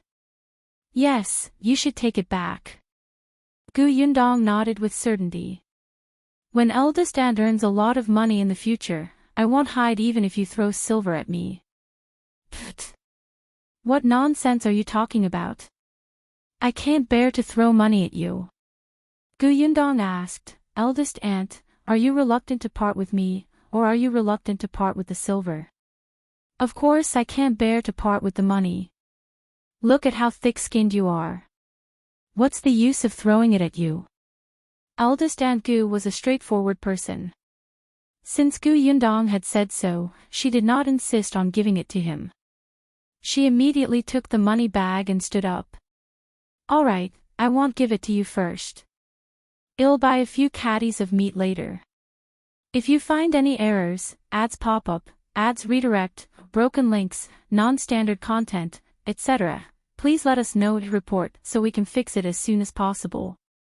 Chapter 873, Wheelchair. Gu Yundong thought of the fat meat tonight and felt her stomach ache. She said weakly, Aunt, can we buy lean meat next time? You fool. There's no oil on the lean meat, and it's a few copper coins more expensive than fat. Of course, the fat is better. It's very fragrant. No, she refused. Gu Dafeng had already left with the money bag. She looked like she was going to sell the wooden carvings another day and buy 2 pounds of fat. Gu Yundong suddenly regretted not taking her money bag. The next day, Gu Dafeng did not go to the market. Firstly, there were not many wooden carvings left. Secondly, she was completely speechless. Thirdly, Yunshu and Yuanji would be returning to Fengkai County tomorrow. The holidays were almost over, and the two of them had to return to school to study. Therefore, on this day, the two of them did not go out to play. They stayed at home to accompany their parents and family to rest. Yuanji couldn't bear to leave them. He stayed by their side for almost the entire day. Gu Dafeng could not speak, so he simply read to her. When Yunshu heard this, he could not help but read as well. The courtyard was filled with their childish voices. Gu Dafeng could not help but smile as she watched. It was great. She had never thought that her son could still study. He was so small, holding a book and shaking his head. Those words that seemed unreachable to her were jumping out of his mouth one by one. Even though she could not understand them, they were really nice. The sun was warm and comfortable. After noon, Xiao Qingyuan and Dr. Xiong arrived. Not only did they come, but they also brought something surprising, a wheelchair. The wheelchair was a little heavy, but in everyone's eyes, it was a precious and powerful thing. Xiao Qingyuan and Lu Xing carefully placed Bian Han on the wheelchair. Gu Dafeng stood behind him, her eyes shining. Her hands were wet with sweat, and she carefully pushed him a few steps. The wheels rolled on the stone road and landed in Bian Han's ears, almost making him cry tears of joy. Ever since his legs were broken, he had not left the Zhou mansion for more than a year. Gu Dafeng was thin and weak, so she could not carry him at all. In order not to add to her burden, Bian Han had to lie on the bed and solve almost everything. Then, they came to the small courtyard. When he went out and entered, he was carried around. Every time, Bian Han would feel very embarrassed. He felt that he had brought a lot of trouble to others. Now that he had this wooden wheelchair, he no longer needed to be carried by others. He was very excited, and his fingers trembled slightly. After Gu Dafeng pushed him around twice, he turned to her and said, "Independent Illinois, try it myself. Then be careful." "Yes, I'm fine." Bian Han exhaled. He wiped his hands on his clothes and held the wheels on both sides. The wheels were made of wood and were very heavy. It took a lot of effort to push the wheelchair forward. Bian Han sat on it and couldn't exert any strength. However, he did not give up. It was not until he was covered in sweat that the wheelchair finally moved forward. Once the wheelchair started walking, due to inertia, it was much easier to push again. Gu Dafeng exclaimed, "That's great." Bian Han turned his head. He was sweating profusely, but the smile on his face was especially satisfied. Then, Dr. Xiong checked his pulse and said that he had recuperated well during this period of time. In a few days, he would be able to treat his legs. The whole family was very happy, but this happiness lasted until night time. There was only sadness left. If you find any errors, ads pop up, ads redirect, broken links, non-standard content, etc., please let us know to report so we can fix it as soon as possible. Chapter 874, Farewell. Gu Dafeng could not bear to part with Yuanji, especially when she saw him sleeping in a small ball between the two of them. His hands were relying on them and he refused to let go. His face was red and he was smiling. She wanted to accompany him back to Yongfu village. They had just met not long ago, so how could they bear to part? They wished they could be together all the time. That wouldn't do. Yuanzi's studies were more important, and the father had to treat his legs here.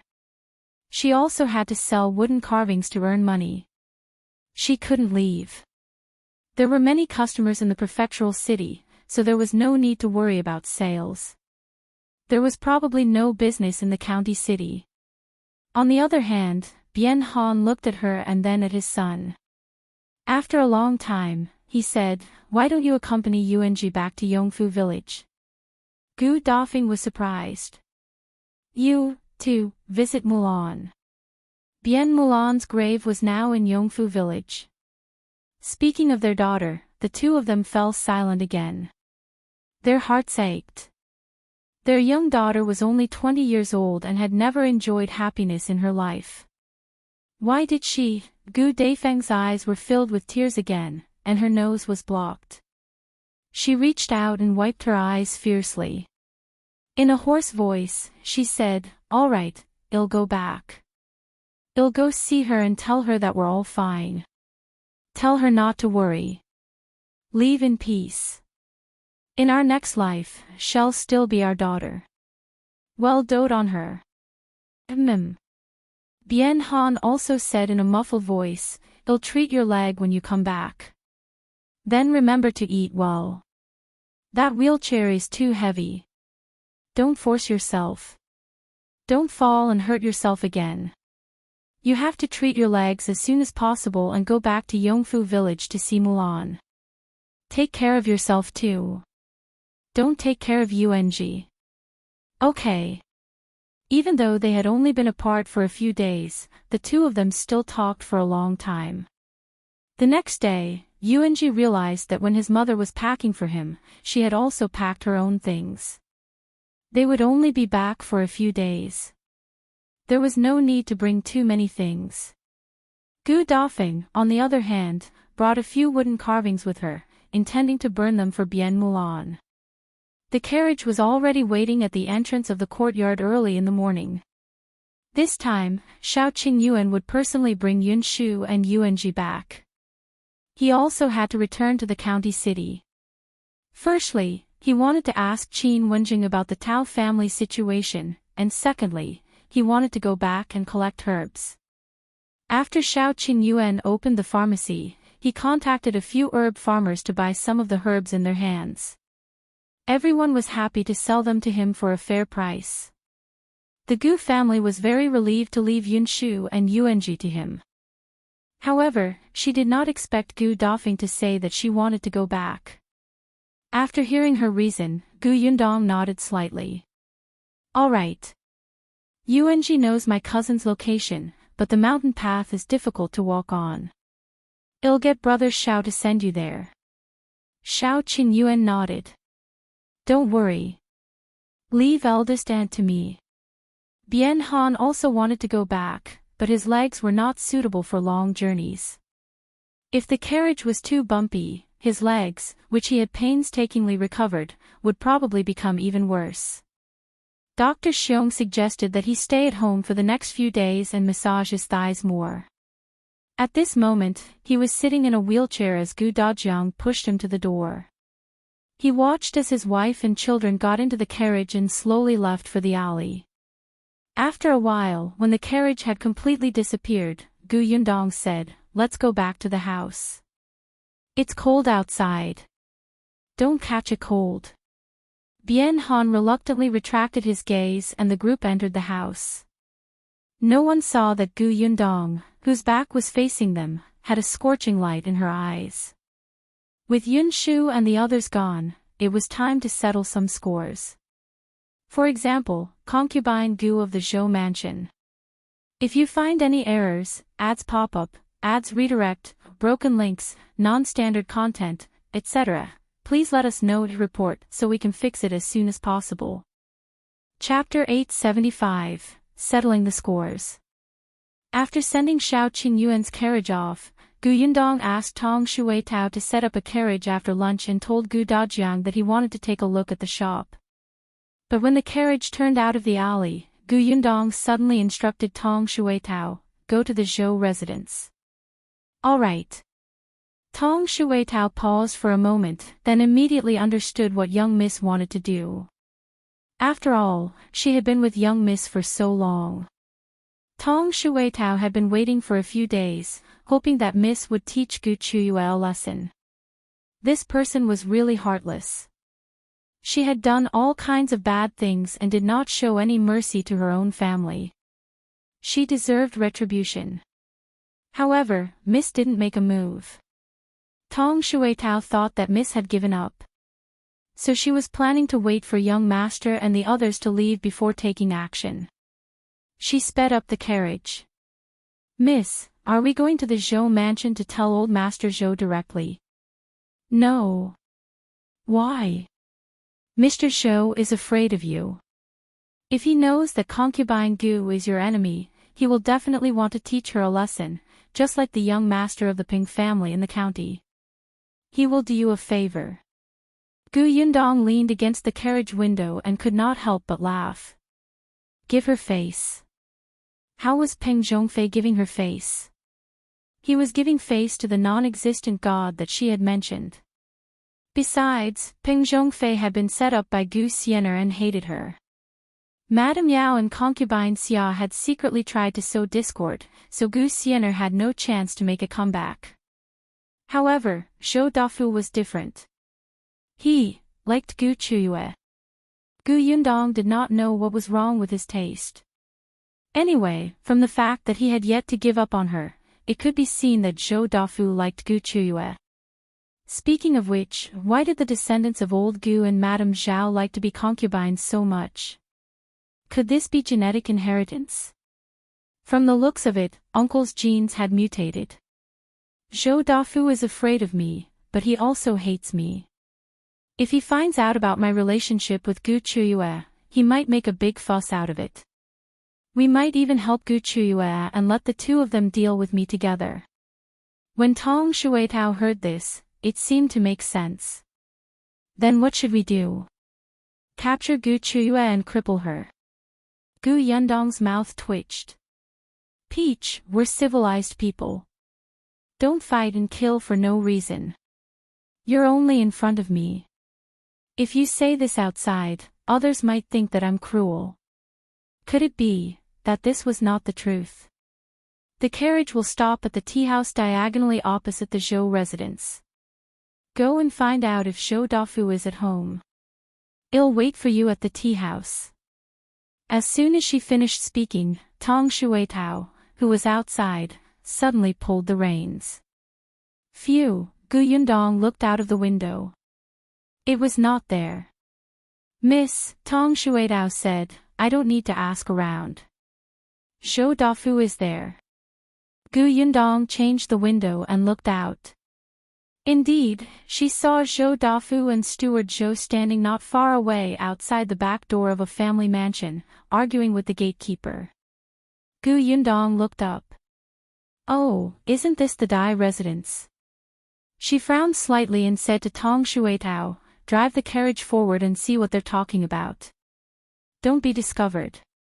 Yes, my lady.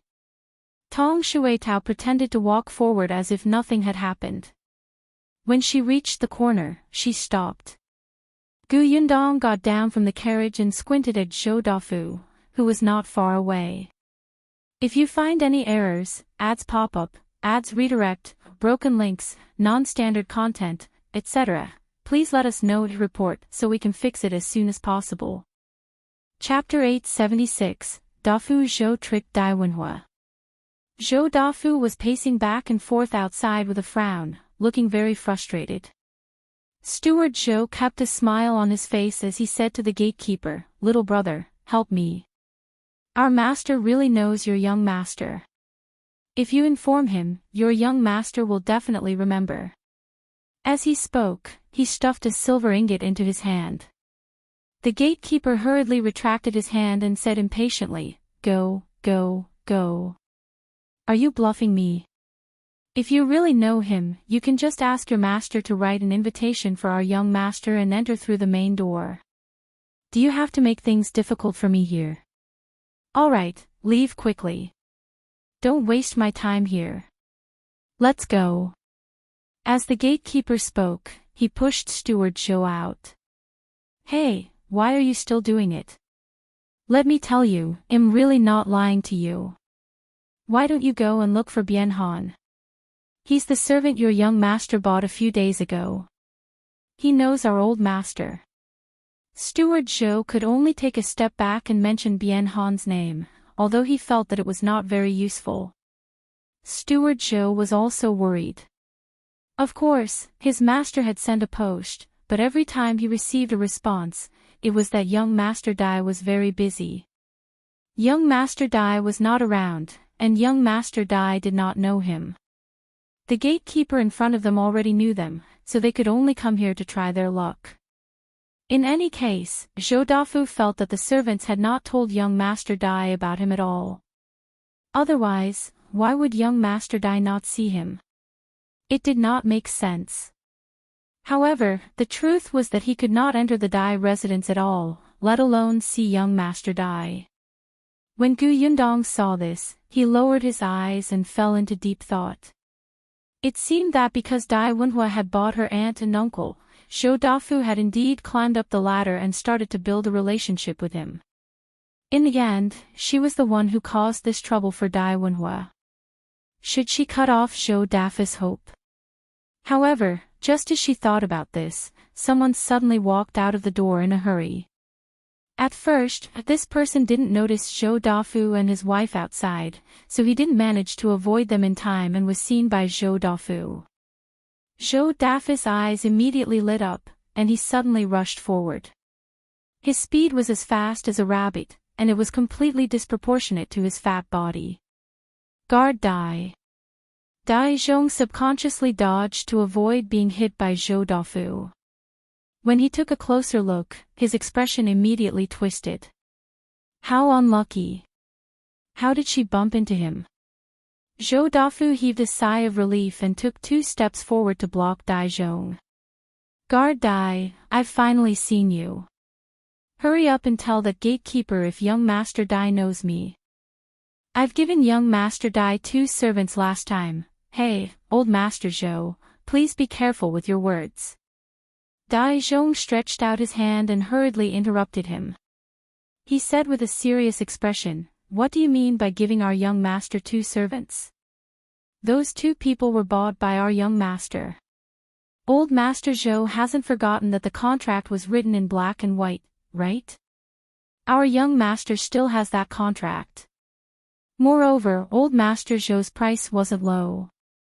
These 2 servants cost a total of 50 taels of silver. This much money is enough for our young master to buy 5 servants. Moreover, one of them has crippled legs, and the other is sallow, thin, and covered in injuries. No matter what, our young master has suffered.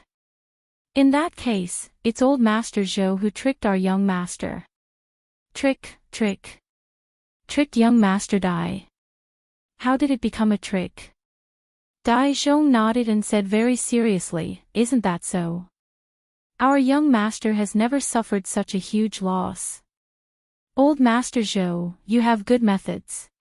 If you find any errors, ads pop up, ads redirect, broken links, non-standard content, etc., please let us know to report so we can fix it as soon as possible. Chapter 877, She's Still Stupid as a Pig. Yundong did not know that Dai Zhong was such a good talker. He immediately covered his mouth and laughed. Tong Shuitao whispered in her ear, Miss, old Master Zhou is about to die of anger. Serves him right. He still wants to use what happened that day to get involved with the Dai family. If it's really that easy, he can forget about being the prefecture magistrate. On the other side, Zhou Dafu and Steward Zhou were stunned. How could this happen? Although he had received 50 taels of silver, he only thought that Dai Wenhuo was generous. Moreover, he had made Bien Han sound so powerful as if he was thirsty for talent. Who had not spent a lot of money for something they loved? 50 taels of silver was nothing. How could he know that Dai Wenhuo had given him the 50 taels and was still waiting for him to reduce the money? As for the contract, he clearly said that he signed it so that no one would criticize him. Why had it become evidence that they were done with each other? Dai Zhong snorted coldly. It's just a normal transaction.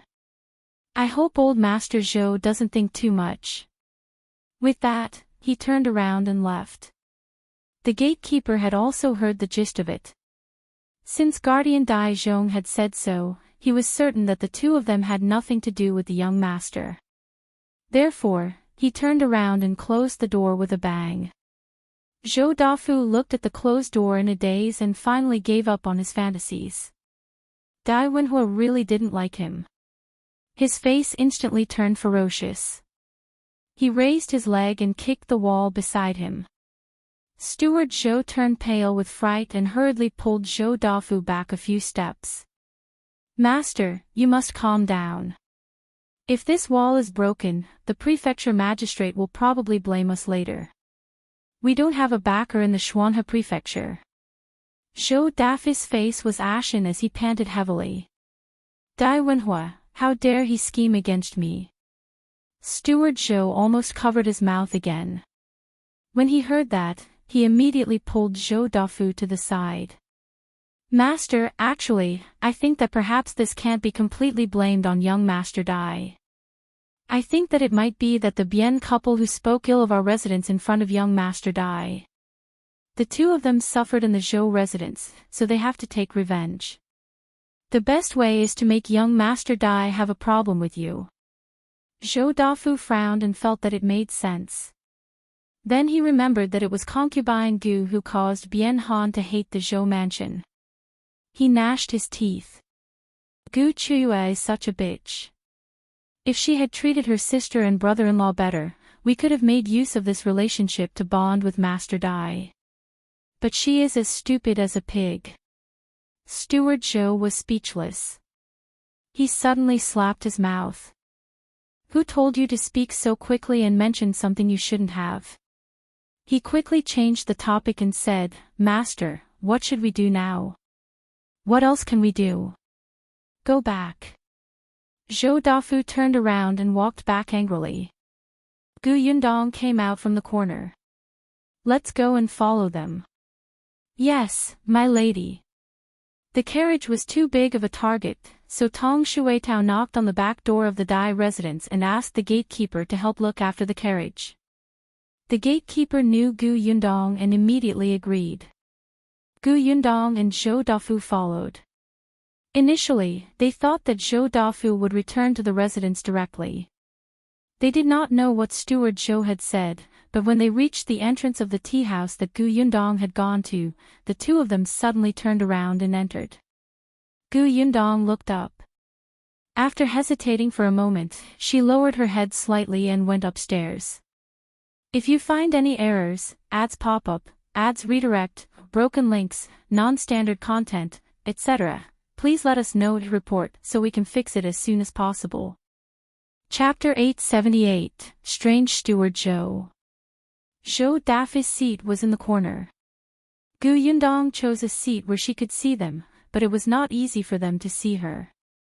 Fortunately, there were many people coming and going in the tea house at this time, so no one paid much attention to them. Naturally, Zhou Dafu and his servant were the same. Gu Yundong ordered a pot of tea, a stack of peanuts, a plate of cucumbers, and slowly ate with Tong Shuitao. There were even storytellers in the tea house. With a clap of the wooden stick, their voices were raised and immediately received cheers from the entire hall. Gu Yundong had never heard of it before and was a little curious. On the other hand, Tong Shuitao was not very interested in this storytelling. This person spoke genteelly and liked to keep people in suspense. In the end, there were only a few familiar stories. They were not as good as the little stories that Miss had told young Master and the others. Hence, Tong Shuitao had been paying attention to Zhou Dafu and his servant the entire time. After Gu Yundong listened for a while, Tong Shuitao suddenly said in surprise, Miss, why is old Master Zhou drinking? This is a tea house. He treats it as a tavern. If he wants to drink, why doesn't he go to a tavern? Drink? Gu Yundong finally shifted his gaze to Zhou Dafu. As expected, Zhou Dafu was drinking. It was unknown if he was drowning his sorrows with alcohol. Steward Zhou, who was beside him. Not only did he not stop him, he even persuaded him. Yundong narrowed her eyes. This was a little strange. There was also wine in the tea house, but it was suitable for drinking a few cups. After he gulped it down, it quickly attracted the waiter. He probably knew Zhou Dafu and went forward to persuade him. Zhou Dafu was frustrated and took 2 more big gulps. Steward Zhou pulled the waiter to the side and said softly, "Our master is in a bad mood now. He'll just drink 2 more glasses. Don't worry. With me here to take care of him, even if he's drunk, he won't go crazy." The waiter frowned and wanted to say something, but Zhou Dafu suddenly tilted his head and fell unconscious. Yundong was speechless. Tong Shuitao chuckled. With his alcohol tolerance, he still has the cheek to drink. The waiter sighed and looked at Steward Zhou. "Your master is drunk. It's better to send him back first." At least it was as he had said and they did not make a fuss. Steward Zhou immediately nodded. "Don't worry, I'll help him back now." As he spoke, he grabbed his arm and placed it on her shoulder. He slowly stood up, and failed. After trying twice, Steward Zhou knelt back down. He laughed dryly at the waiter, who hurriedly said, "I'll help your master back with you." Steward Zhou refused without hesitation. "No need, no need. You see, there are many guests now and you're very busy. There are still guests calling you over. How about this? I'll go back and get someone to come over immediately. The Zhou mansion isn't far away. I'll be back soon." Before the waiter could say anything, he had already gone downstairs. Tong Shuitao was dumbfounded. She said softly, "Miss, what exactly is Steward Zhou doing? Why do I feel that something is wrong? He just left old Master Zhou there and ran off. Doesn't he care? Isn't he afraid that something will happen?" Yundong also found it very strange. She got up and walked to the window, looking down. Steward Zhou had just run out of the tea house and even turned to look upstairs. Yundong hurriedly retracted her head and waited for Steward Zhou to run away before looking over again. But strangely, Steward Zhou was indeed running in the direction of the Zhou mansion. Chapter 879, Qiuyue is here. Yundong returned to her seat. Tong Shuitao hurriedly came over and asked, "Miss, how is it? What does Steward Zhou want to do?" "I don't know. Let's watch here first. He'll come back eventually." "Okay." Tong Shuitao looked at Zhou Dafu as she ate. Although Zhou Dafu's character was not good, he had a good behavior. Once he was drunk, he would lie on the table and sleep. It was fine if he did not cause trouble, but he did not even snore. Moreover, his hands and feet were well behaved and did not move at all. After nearly 15 minutes, Steward Zhou still had not returned. The waiter was a little worried. Seeing that there were not many customers, he almost ran to the Zhou mansion personally. Even Yundong thought that she had guessed wrongly and that Steward Zhou might not return. At this moment, Steward Zhou appeared. Not only him, but there were also 2 people following behind him. Yundong took a closer look. "Oh, isn't this Mrs. Ren?" Behind her is Qiuyue, who is disguised as a man. Tong Shuitao also recognized her and immediately widened her eyes. Miss, it's Qiuyue." "I know. Quickly turn your head around." Qiuyue seemed to have a guilty conscience. At this moment, she kept looking back at her surroundings, as if she was afraid that others would recognize her. However, she did not even think about it. Was it appropriate to dress up as a man without even tightening her chest? Especially since her hair was not combed neatly in a hurry, she did not look like a servant at all. The waiter stood at the side and was at a loss for words. He thought that Steward Zhou had gone back to call for guards. What was the use of calling a weak woman back? Steward Zhou pretended not to see his gaze. Time was really tight, and most of the people in the snow-blowing garden were Mrs. Zhou's men. It was not easy to bring them out, so he could only disguise himself slightly. Although Qiuyue was a woman, she was stronger than most ladies and madams. At least, she was better than Mrs. Ren, who was old and frail. Therefore, even though Zhou Dafu was slightly plump, she and Steward Zhou supported him from both sides. There was also Mrs. Ren behind him, so there was no big problem. It was just a little strenuous. The waiter was also trembling in fear, afraid that the two of them would drop old Master Zhou, especially when they went downstairs. He had been leading the way. It was not until the two of them walked out of the tea house that the waiter heaved a sigh of relief. Yundong, who was on the second floor, was deep in thought. She did not understand what was going on. What were Steward Zhou and Qiuyue up to? Since he wanted to send the drunk old Master Zhou back, Steward Zhou could have just found the concierge. Why did he have to do this? Miss, what do they want to do? Could it be that they want to harm old Master Zhou and kill him for money? Yundong glanced at her. How is that possible?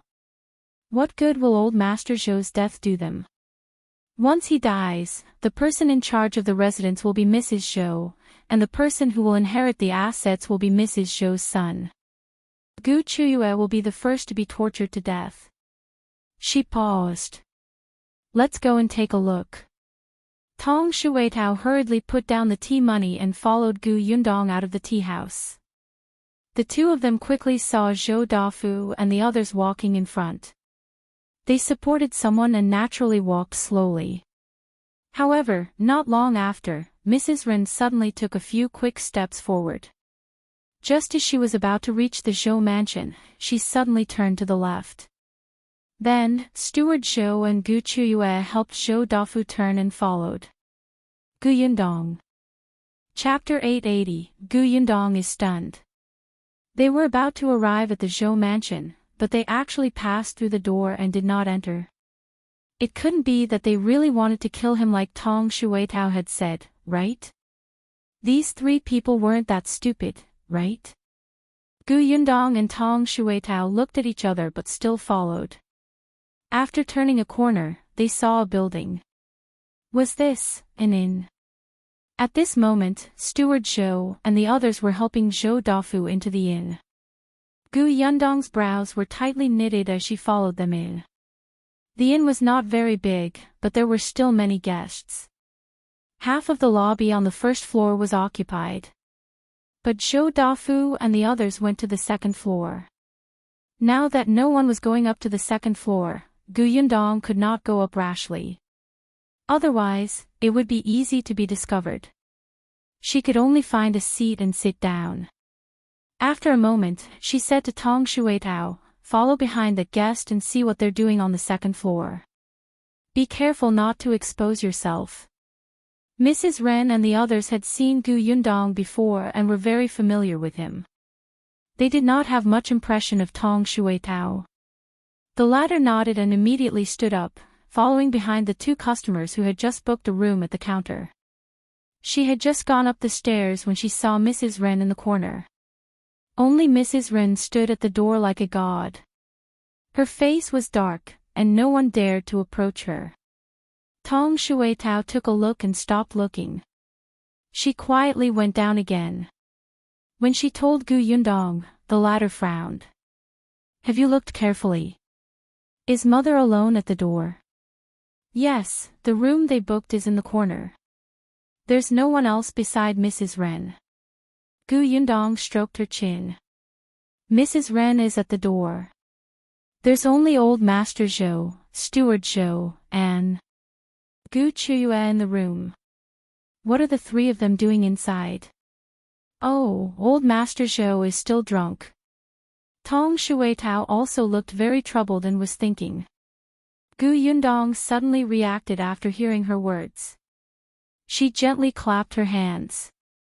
"Yes, you're right. Old Master Zhou is drunk. So strictly speaking, there's only Steward Zhou and Qiuyue in the room. what are the two of them doing alone in the room? Gu Yundong's eyes widened as she spoke. No, it can't be, right? It can't be what I think, right? Miss, what did you think of? As soon as Tong Shueitao saw her expression, she knew that Miss must have thought it through. As expected, Miss was smart. She couldn't understand what they were trying to do. Gu Yundong clasped her hands and lowered her voice. Peach, do you still remember what I told you last time? Zhou Dafu only has one child.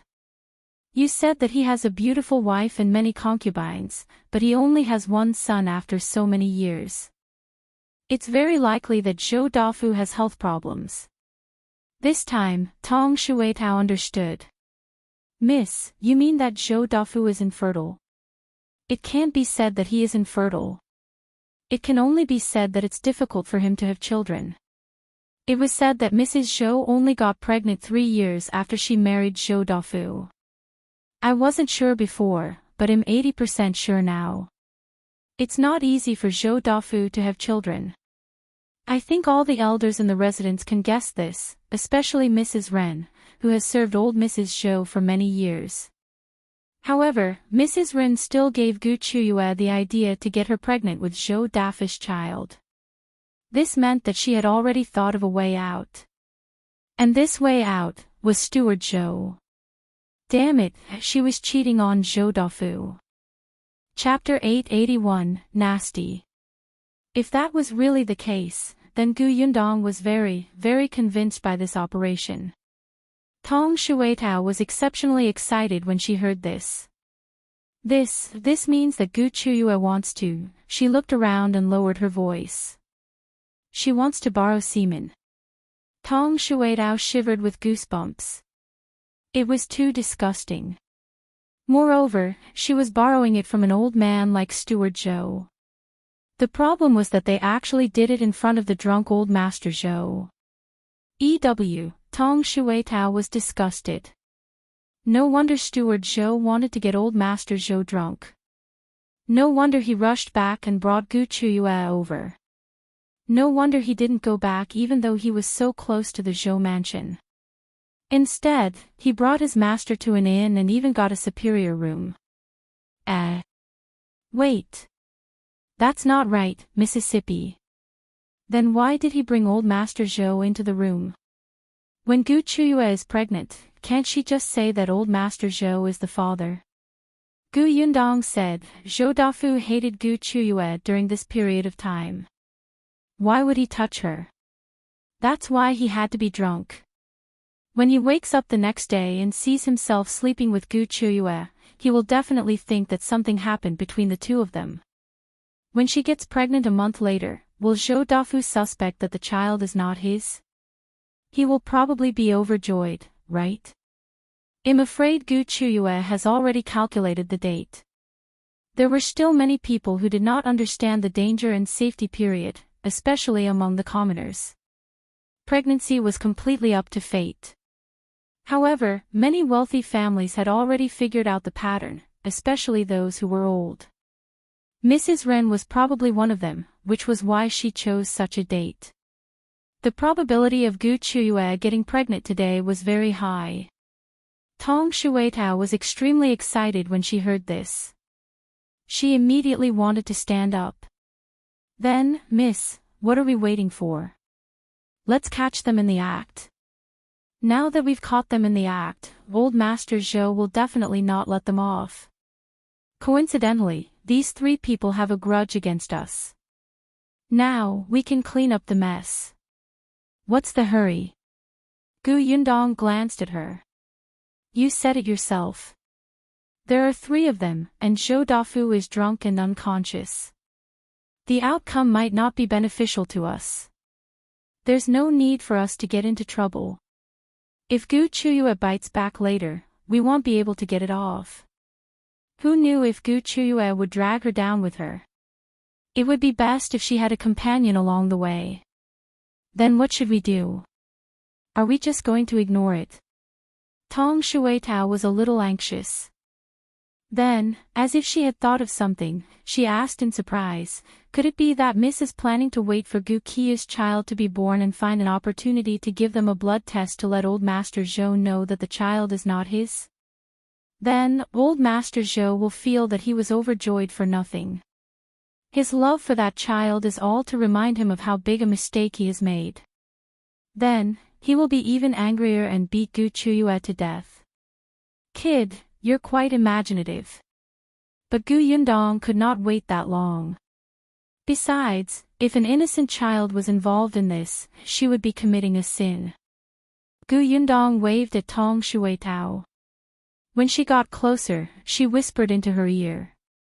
Tong Shuitao nodded repeatedly. All right. I'll go now. She was so excited that her body was trembling. After Gu Yundong finished speaking, she got up and walked out of the inn. Tong Shuitao's skills were not bad now, and she was fast. Not long after, she stopped outside the Zhou mansion. Chapter 882, Something must have happened. Tong Shuitao knew that there were 2 gatekeepers at the main door of the Zhou mansion. Miss said that she saw Steward Zhou enter from the main door, but she didn't see him come out from the main door. They should have walked to the back door. Steward Zhou brought Mrs. Ren and Gu Qiuyue along, and anyone could tell at a glance that something was wrong with Gu Qiuyue, but the guards at the back door still let them out. In that case, the guard at the back door must be Steward Zhou or Mrs. Ren's men. So she couldn't go to the back door. Tong Shuitao walked straight towards the main door. When she was about to leave, she looked around and saw an 8 or 9-year-old child not far away. She immediately took out a fruit candy and waved at him. The child's eyes lit up and he ran over. Do you need something from me? Go to the gatekeeper of the family in front and say a few words. This candy is yours. The child looked at the candy and swallowed. He quickly nodded. Tong Shuitao whispered in his ear and handed him the candy. The child hurriedly stuffed the candy into his mouth and ran towards the entrance of the Zhou mansion. He knocked on the door a few times. When he saw the gatekeeper walk out impatiently, he said, "The waiter at the 5 Blessings tea house asked me to come and tell you that your master was drunk in their tea house." Steward Zhou said that he wanted to go back to the residence to look for helpers, but he hasn't returned. If you have time, quickly bring your master back lest something happens. With that, the child licked the candy and ran away. The gatekeeper was still in a daze. When he came back to his senses, the child had disappeared. He frowned. The 5 Blessings tea house. Steward Zhou had returned earlier and was in a hurry. He did not even reply when the gatekeeper asked. The gatekeeper frowned and said to the other guard, "Guard the door. I'll come back after taking a look." In any case, the tea house was not far away. If it was really Old Master, what if something happened? If he brought Old Master back, Old Master might even think highly of him. As he thought about it, the gatekeeper had already run off in a hurry. However, he didn't see Zhou Dafu at all in the tea house. The gatekeeper cursed in his heart. He must have been tricked by that child. Don't let him see him again, or he would definitely take off his pants and beat him up. However, before he left, he still asked the waiter. When the waiter heard that he was from the Zhou residence and that Old Master Zhou had not returned, he was shocked. How is that possible? Steward Zhou has already taken Old Master Zhou away. Old Master Zhou was indeed drunk and unconscious. It's been a long time. Could it be that he hasn't returned to the residence? The gatekeeper was stunned. There really was such a thing. However, he was the gatekeeper and did not see Steward Zhou return. They couldn't go through the back door, right? The back door was far away, so there was no reason not to use the main door. The gatekeeper had a bad feeling and asked a few more questions. The waiter said, Steward Zhou couldn't help him up alone. I originally wanted to help him send Old Master Zhou back to the residence, but Steward Zhou said that there was no need. He went back to call for help, but in the end, he called 2 women and one of them was dressed as a manservant. It was all so strange. The gatekeeper's eyes widened. What was Steward Zhou going to do? Oh no, something must have happened. The old master was drunk and was not brought back to the residence. He even brought 2 unfamiliar women with him. There was something fishy about this. The gatekeeper could not care less anymore and ran back to the Zhou mansion in a hurry. Chapter 883, Shock. As soon as he entered the door, the gatekeeper went to look for the butler in a hurry. The butler also felt that something was wrong. Could it be that Steward Zhou wanted to harm old master? He was also afraid and quickly went to report to Mrs. Zhou. Hearing the words, Mrs. Zhou sprang up from her chair. She was thinking more than the housekeeper. Butler Zhou was on good terms with Mrs. Ren and worked for concubine Gu, but now... Mrs. Su also thought of it and whispered into Mrs. Zhou's ear, "Madam, the waiter at the tea house said that he brought 2 women there. Could these 2 be Gu Qiuyue and Mrs. Ren? It must be them." Mrs. Zhou gritted her teeth. The gatekeeper didn't see Steward Zhou go out from the front door, so he must have gone out from the back door. Good, very good. I didn't expect these 2 to still have the strength to jump around. Nanny Sue, get someone to tie up the old woman who was guarding the back door today and go to Snow-Blowing Garden to see if Gu Qiuyue brought old master to her place. Mrs. Su hurriedly did as she was told. Not long after, she came back panting with a look of panic on her face. "Madam, Gu Qiuyue didn't come back, and master didn't come back either. The old woman guarding the back door said that she would only let them out, but they didn't come back. They didn't come back." Mrs. Zhou was flabbergasted. She thought that Steward Zhou had taken advantage of the fact that old master was drunk to deliberately bring her back from the back door and send her to Gu Qi's bed. Mrs. Zhou realized that the matter had become serious. After walking around the house twice, she said in a low voice, "They haven't returned to the residence. Master is still drunk. Where are they taking master and what are they doing? Let me think. I have to think about where they will go. There are the same number of carriages in the stable, so they shouldn't be too far away. Gu Qiuyue doesn't have anywhere else to go in the prefectural city. She doesn't even have a place to stay. Where else can she go?" Nanny Sue was also puzzled. Mrs. Zhou could not figure it out either. After a moment, she could only order, "Go out and search. It's only been a while. They can't be far. Look around here. Go personally. Hurry." "Yes, ma'am." Nanny Sue brought a group of servants out of the main courtyard. The butler was also at the door. He ordered a few people to go to the left. He nodded at Nanny Sue and brought a few people to the right. As for Nanny Sue, she strode forward. Unexpectedly, after taking a few steps, someone suddenly ran towards her in a hurry and bumped into her. "Ayo, be careful," Nanny Sue cried out in pain. Just as she was about to scold someone, she felt something stuffed into her palm. She was stunned. Tong Shuetao, who had bumped into her, had already lowered her head and apologized repeatedly in a low voice. I'm sorry. I had an urgent matter and offended you." Then, she ran away quickly. From the beginning to the end, Nanny Sue did not have time to see her face clearly. She only knew that the other party was a woman and seemed to be quite old. Even after the stranger had run far away, she still stood rooted to the ground. Someone called out to her softly. Nanny Sue suddenly came back to her senses, but she did not continue walking. She pinched the soft note in her palm and walked to the side before slowly unfolding it. With just one look, Nanny Sue widened her eyes in shock and gasped in disbelief. "Nanny Sue, what's wrong? Why do you look so pale all of a sudden?" an old woman beside her asked. However, Mrs. Sue suddenly closed the note. After taking a deep breath, as if she did not believe it, she unfolded the note and read it again. Chapter 884, Catching Adultery. The next moment, Nanny Sue made a prompt decision and said to the old woman beside her, "Call those two groups back. There's no need to search." "Why is that?" Nanny Sue did not explain further. She only hurriedly said, "I'll go back to the residence first."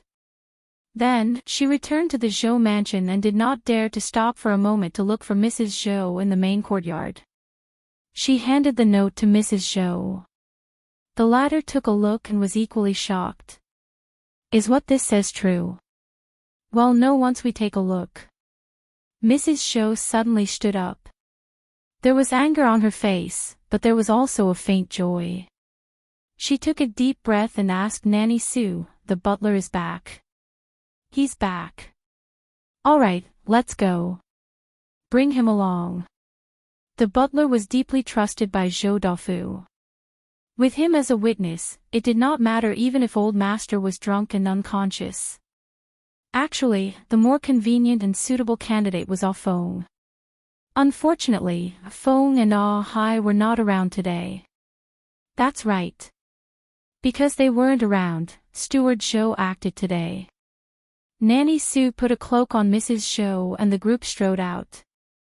When they walked out of the door, they happened to meet the butler who had returned. Mrs. Zhou said, "Someone saw Mrs. Ren going to Auspicious Inn in a hurry. I don't know what she's up to. Come with me to take a look." "Yes, ma'am." The group hurried to the Auspicious Inn. Not far away, Tong Shuetao, who had been observing them, ran away first. She took off her coat and ran straight to the inn. She sat in front of Yundong and said excitedly, "Miss, your guess is right." As expected, the person at the main gate went to report to Mrs. Zhou. Then, Nanny Sue personally came out to look for her. "According to what you said, I stuffed the note into her hand. At this moment, Mrs. Zhou is bringing people over." Yundong nodded. If she wanted to tell Mrs. Zhou about this, she had to go through her trusted aide, Nanny Sue. Unfortunately, it was not easy for Yundong to enter the Zhou mansion, so she took a detour to let them discover that old Master Zhou and the others had disappeared. "Miss, what should we do now?" Tong Shuetao asked softly. "What if Mrs. Ren is guarding the door and Mrs. Zhou and the others come over? What if Mrs. Ren informs them?" "It's fine. Mrs. Zhou is not stupid." Even if she was really stupid, there was still Yundong. Tong Shuetao was relieved. She held the teacup and took a sip of water. Then, Mrs. Zhou came in with Nanny Sue and the butler. Other than them, there were also a few people who came in. The waiter of the inn saw that they were coming aggressively and was about to ask when Nanny Sue stuffed silver into his hands. Then, she said that the servants in the residence had stolen the property of the residence and hid here. They were here to arrest them. The waiter looked at the silver and did not ask further. Mrs. Sue said to an unfamiliar old woman, "Go up and take a look. Is Mrs. Ren here?" The old woman nodded and came down after a while. She nodded at Mrs. Zhou. "She's indeed here." Mrs. Zhou said to the housekeeper, "I am right.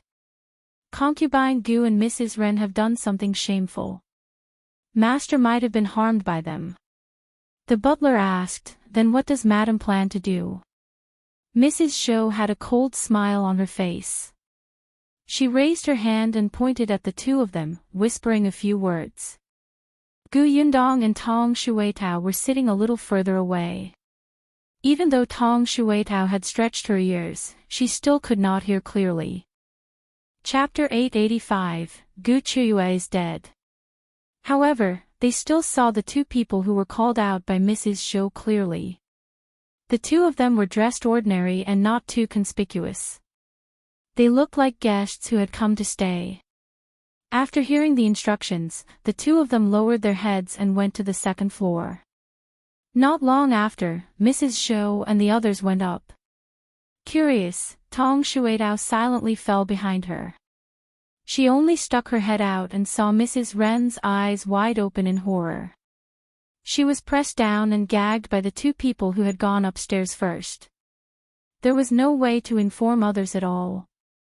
Those two people might have some skills. When they attacked, they were clean and efficient, not giving Mrs. Wren a chance. Then, Mrs. Wren's face was filled with disbelief as she watched Mrs. Zhou push open the door with Nanny Sue and the butler.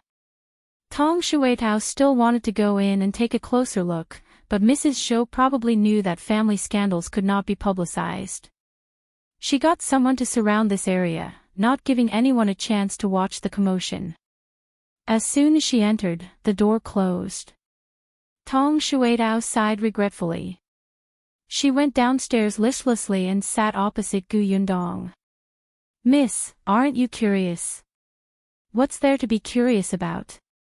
"I've already guessed. Besides, there's nothing to see here." They weren't a handsome man and a beautiful woman, and she didn't have a good figure. It hurt her eyes to look at her. Gu Yundong waited for a while before Mrs. Zhou came downstairs. Not only her, but also Zhou Dafu. Zhou Dafu was forcefully woken up by Mrs. Zhou. His hair was still wet from the tea. In the end, he did not drink much. After a while, he woke up. But at this moment, Zhou Dafu's face was ashen.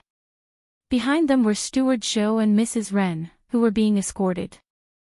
Steward Zhou still had footprints on his body, and Mrs. Wren had a palm print on her face.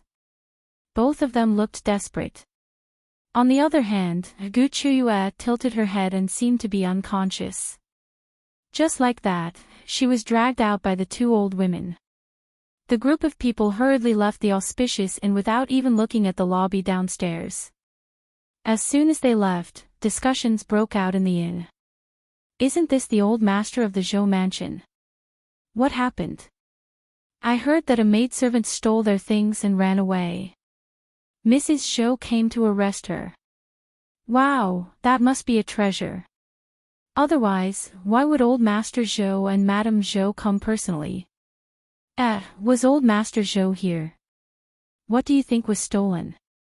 It was unknown what had been stolen, but that night, the Zhou mansion was robbed. It was said that the thief went to the Zhou mansion to search first. The next day, the news of old Master Zhou being cheated on by his concubine spread on the street. It was the thief who found out. When he went to the Zhou mansion, he happened to see Zhou Dafu dealing with concubine Gu. It was said that Steward Zhou and Mrs. Wren were both beaten 50 times each. However, halfway through the beating, the two of them couldn't hold on and died. Zhou Dafu wanted concubine Gu to pay with her life. These days, adultery was a serious crime, especially when concubine Gu was a concubine. Concubine Gu refused, and somehow, she bumped into a pillar, and then she was gone. When the news reached Gu Yundong, she was about to leave. Gu Dajiang had already finished his vacation and went to Tian High Academy to study. Hence, both father and daughter knew that Qiuyue was dead. Chapter 886, Smallpox. Gu Yundong was expressionless, and her heart was calm. To be honest, she was the one who caused this, but at the end of the day, Qiuyue was the one who courted death. Instead, she turned to look at Gu Dajiang. Gu Dajiang was really stunned for a moment. He was a little surprised and his emotions were indescribably complicated. Dead? Gu Dajiang didn't know what to feel. There was surprise, bitterness, and relief. As if sensing his daughter's gaze, he turned around and glanced at her. "Why are you looking at me?" She deserved it for doing such a thing. "All right, go do your thing. I'm going to the academy." With that, Gu Dajiang got into the carriage. Shui Rong shook the reins and the carriage gradually drove away. Gu Yundong secretly sighed.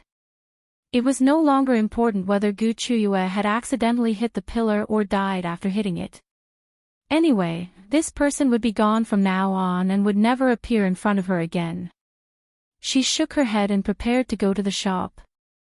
However, after taking a few steps, a person rushed over from not far away. Yundong was surprised. Dr. Xiong, why are you here?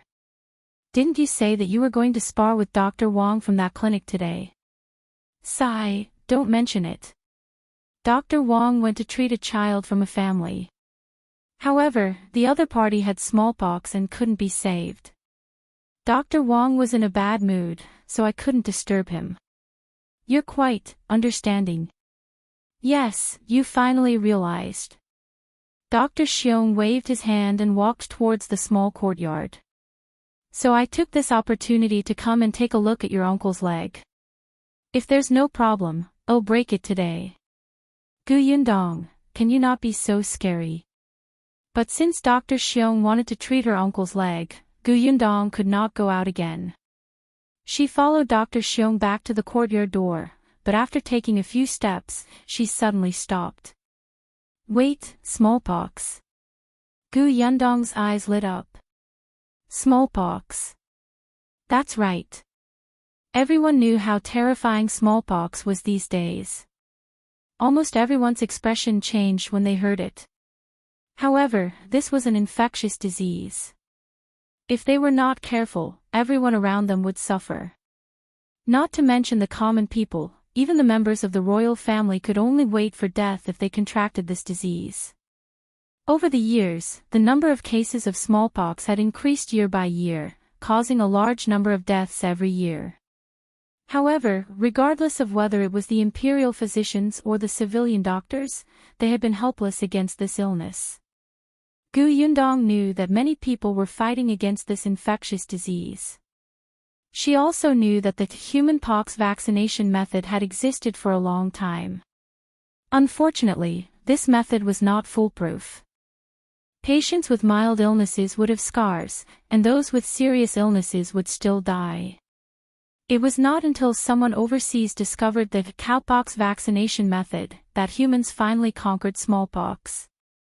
However, Yundong did not know the details of either method, so she quickly walked forward and followed Dr. Xiong. She asked him, Dr. Xiong, you mentioned smallpox just now. Do you know the human pox vaccination method? As long as she knew the human pox vaccination method, it would be much easier to learn cowpox vaccination method. The human pox vaccination method. Dr. Xiong stopped in his tracks and lowered his eyes to think. He said, I've heard of it, but this method has to be conducted very carefully. If the doctor accidentally fails, he might not be able to continue practicing medicine in the future. Therefore, not many people use it, and it's not very common. Chapter 887, She's really a smart person. Yundong's eyes lit up. It seemed that someone already knew the vaccination method for human acne. She asked again, do you know how to do it, Dr. Xiong? Dr. Xiong shook his head. No. Then, he frowned. Why are you asking this? However, when he thought of the children in her family, he immediately became anxious. Is it your younger brother and sister? Pft, pft, pft. Of course not. Yundong glanced at him angrily. They're fine. Didn't you mention smallpox just now? So I asked a few more questions. I see. Then how do you know the human pox vaccination method? Many doctors did not know. Yundong raised her eyebrows. Someone told me. If Dr. Xiong couldn't do it, then Song Dejiang definitely could. As an imperial physician, and an imperial physician who had been rehired by the current emperor, he would be too useless if he did not even know the human pox vaccination method. So Yundong hurried back to her room to write a letter to Song Dejiang. She had thought about it. If Brother Shao wanted to make a contribution, wouldn't that be a huge contribution? She was really a smart girl. Yundong was elated until Dr. Xiong's shouting came from outside. What? You're not going to treat it today? Yundong put down her brush and paper and ran out. What's wrong? Dr. Xiong snorted. I'm treating your uncle's leg, but he's still unwilling. I've already said that it's fine, but he actually wants to choose an auspicious day. No, Bien Han had an awkward smile on his face as he explained, Dr. Xiong, I'm not picking a date. I just promised Yundong's aunt that I would treat my leg when she comes back. We've already agreed on this. If I go back on my word, her aunt will definitely be angry. That's why I said that you people are really clingy and wishy-washy. It's just treating an illness. Why do you need someone to accompany you? You're already so old. Your son is already so old. Shouldn't you be more straightforward? Dr. Xiong looked unhappy. I think you're just afraid of pain. When Bien Han heard the last sentence, he couldn't help but shrink his neck. Gu Yundong saw it too and was a little surprised. Uncle. So he was afraid of pain. She touched her chin slightly. There were painkillers in her space. However, Dr. Xiong admitted that he was not an unreasonable person. Bien Han said that he would wait until Gu Dafeng returned. Otherwise, there would be no one by his side. At that time, he would be in so much pain that he would cry and die. The doctor snorted arrogantly and left. Fortunately, Qiuyue brought Gu Dafeng back the next day. The few of them were travel-worn. Gu Dafeng looked a little haggard, but she was in good spirits. She probably went to see Bien Mulan and vented her tears a couple of times. Her eyes were a little swollen. However, it could be seen that she was much more relaxed. As soon as Gu Dafeng entered, she went to look for Bien Han. I've already promised Mulan that when your leg recovers, we'll go back together to visit her, so you have to recover quickly.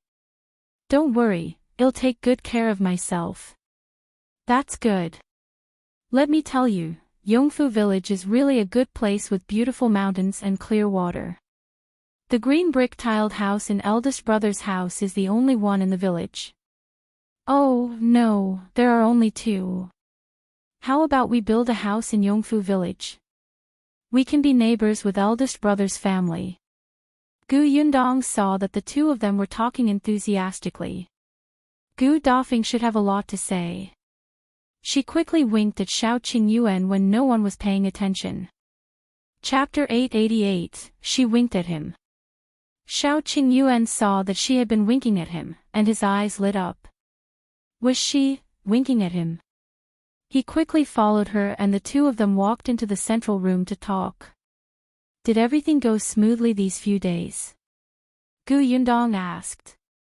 Qiuyue looked around and saw Madame Yang standing not far away. He felt a little regretful that he couldn't hold her hand. He cleared his throat and nodded. It went well. You went back and asked Wenzheng about the Tao family, right? What did he say? How involved is Tao Xing? Will he implicate you? This was what Gu Yundong was most concerned about now. The Tao family had sinned, but she could not just watch them make a fool of themselves. It was too worrying. Speaking of this, Qiuyue became more serious. From what Wenzheng said, this matter hasn't been completely investigated.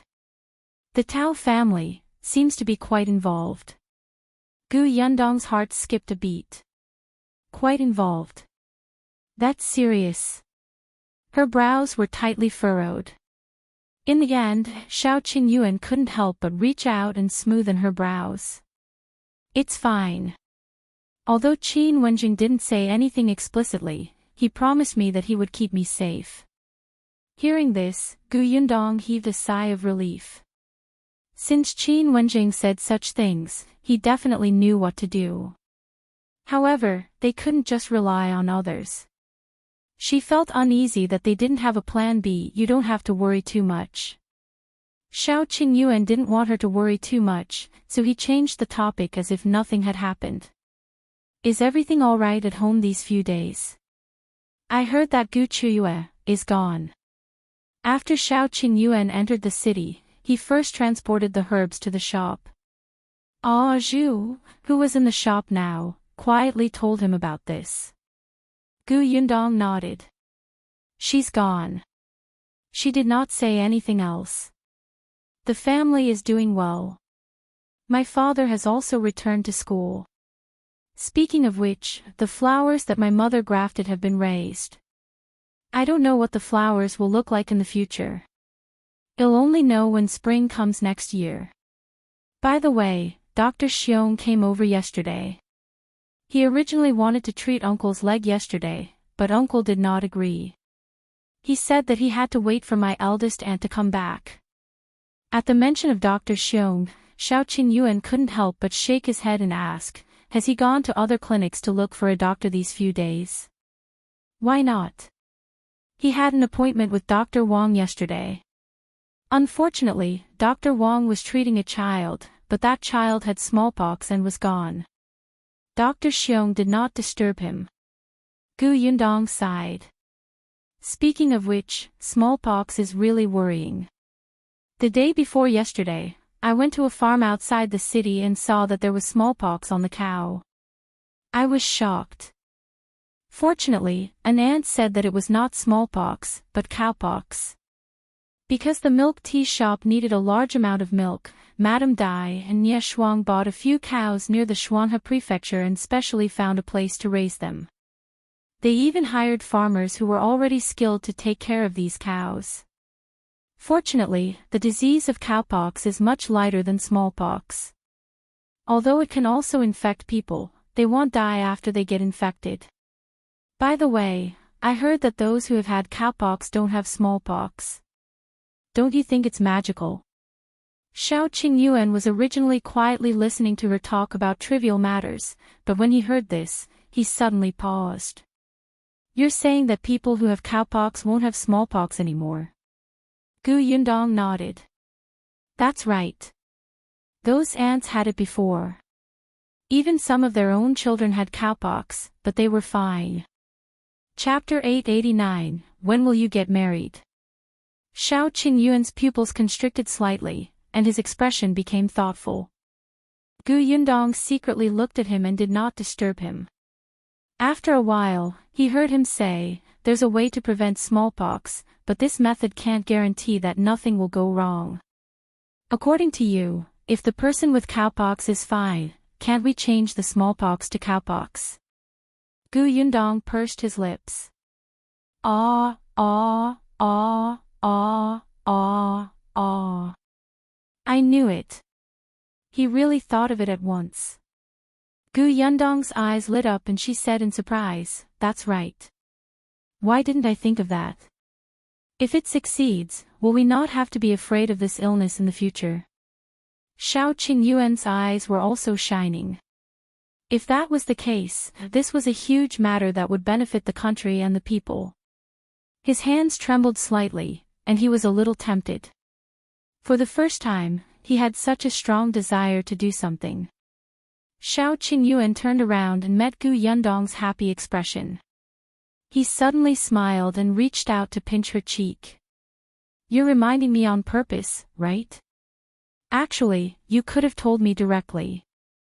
There's no need to beat around the bush.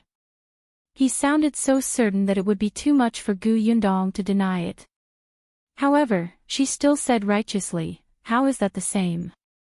If I had told you directly, how could it have been as fulfilling as what you found out yourself? Besides, I really don't know anything about medicine. I don't know the cowpox vaccination method and the humanpox vaccination method either. I just thought of this possibility. It can only be said that the two of us have telepathy and thought of it. As for the outcome, I'm not sure. Xiao Qingyuan's expression changed slightly. Is that so? Gu Yundong nodded affirmatively. Yes, so how do we do it? Or do you want to do it yourself? I can't help much. This was true. She only knew about the cowpox vaccination method, but she did not know the details. She had also flipped through the spatial storage last night, but unfortunately, she could not find any books on this topic. What are you going to do next? The smile on Xiao Qingyuan's face deepened. I'll go to the cow farm another day. It's not just the cow farm near the Xuanhe prefecture. I also want to know the other places. If no one has died from the cowpox, I can give it a try. Alright, if the cowpox vaccination method is indeed feasible, you will have made a great contribution. When the time comes, show this method to the emperor. Even if the Tao family commits a heinous crime, your contribution will not be erased. No one can touch you. Yundong felt that she had resolved the important matter in her heart. He felt relieved. Qiuyue looked at her with a burning gaze. He didn't say anything and reached out to hug her tightly. Thank you. No one had ever done this for him. Yundong's eyes curved into crescents. From the corner of her eye, she noticed Madame Yang staring at them with wide eyes. Afraid that her voice would attract others, Yundong quickly took a small step back and said, I didn't do that for you. I did it for the people of the world. She was actually embarrassed to the point of stuttering. Why was she so cute? Qiuyue was tempted. I know you're kind-hearted. When will you agree to marry me? Yundong was speechless. What did this have to do with marriage? No matter how kind-hearted she was, she could not agree to marriage so easily, right? She glared at him and suddenly laughed. As long as you can convince my father, we'll get married. Well, this was a little difficult. As Qiuyue was thinking, a raised voice suddenly came from outside. Chapter 890, Ingratiating to Eldest and Gu. Brother, why are you like this? Where are your clothes? Aren't you afraid of freezing to death if you were so little? How old are you? Do you know how to take care of yourself? This was Gu Dafeng's voice. From the sound of it, Gu Dajiang must have returned from school. As expected, his voice sounded. It's fine. It's not cold in the carriage. I ran for a while on the way back. I'm warm. Then you should put on your clothes. Hurry up. If you catch a cold later, you won't even need to go to the academy. Gu Dajiang had no choice but to put on his coat. In the house, Qiuyue's eyes flickered as he listened to the siblings' conversation. His future father-in-law seemed to listen to eldest aunt. That made sense. His father-in-law had been protected by eldest aunt since he was young. Although eldest aunt was only about 3 years older than his father-in-law, the eldest sister was like a mother. Madame Zhou did not treat him well. His father-in-law respected eldest aunt Gu from the bottom of his heart. Moreover, only eldest aunt Gu and uncle were older than Gu Dajiang now. In the following days, Gu Yundong realized that Qiuyue spent a lot of time with eldest aunt Gu. He often gave her a hand without batting an eyelid and was especially attentive to Bien Han's leg. At this moment, he had already walked up to Bien Han and said that he would get Dr. Xiong to come over tomorrow to treat his uncle's leg. Gu Dafeng was naturally excited. After waiting for so long, the day had finally come. The next morning, Qiuyue indeed carried Dr. Xiong's medicine box and led him to the small courtyard. It was still early, and the Gu family was still eating breakfast. Gu Dajiang had to go to the academy, so the others stayed behind to treat Bien Han's leg. Gu Yundong had previously asked Dr. Xiong if he had any painkillers. Unfortunately, Dr. Xiong said that this medicine had long been lost. Now, someone had concocted it, but the effect was not great. Gu Yundong looked at his uncle, who had been sweating since Dr. Xiong entered the house. She knew that he was extremely afraid of pain. Hence, she took out the painkillers from her space and mixed them in the water for Bien Han to drink half an hour in advance. There wasn't much. Hopefully, it would work. After Dr. Xiong was ready, Gu Yundong asked Lu Hongxiu to stay in her room with Yunke and the others while she and Tong Shuitao waited outside eldest aunt Gu's room. There was only eldest aunt Gu, Dr. Xiong, and Qiuyue, who had been pulled in by Dr. Xiong to help. Bien Han grabbed Gu Dafeng's hand tightly and did not even dare to look at his leg.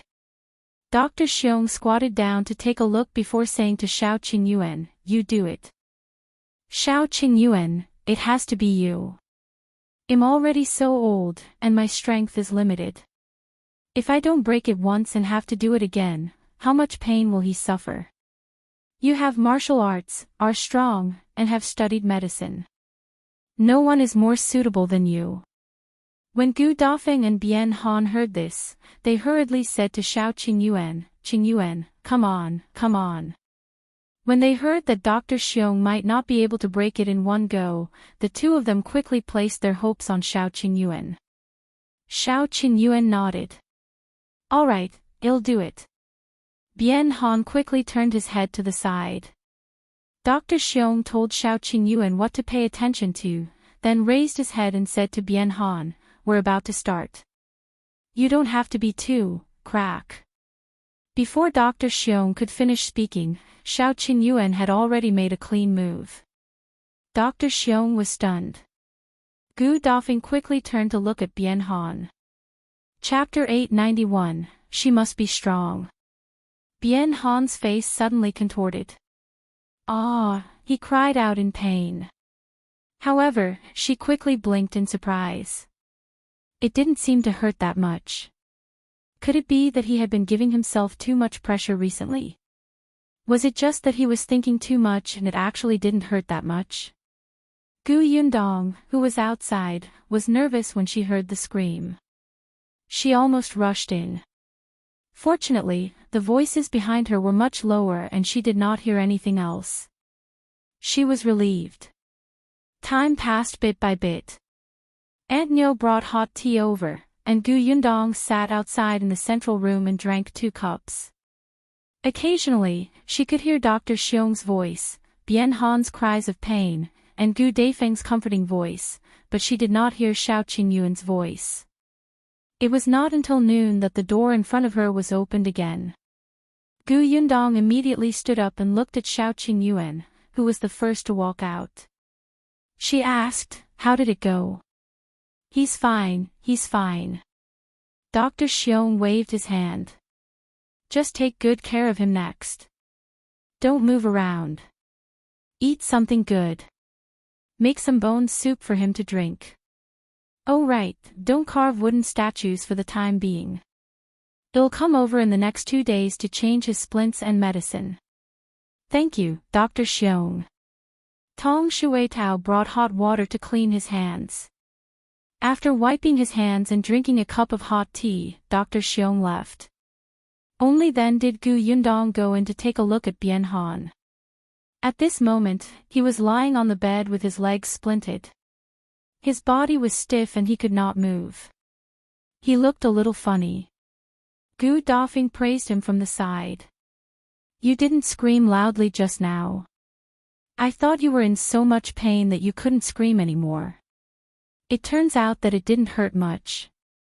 In that case, Qingyuan is still the best.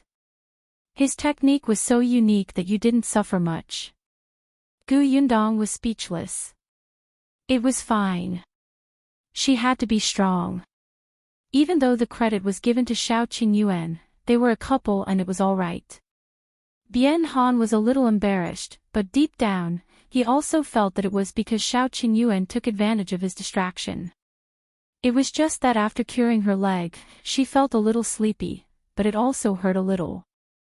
She wanted to sleep, but she couldn't. It was uncomfortable.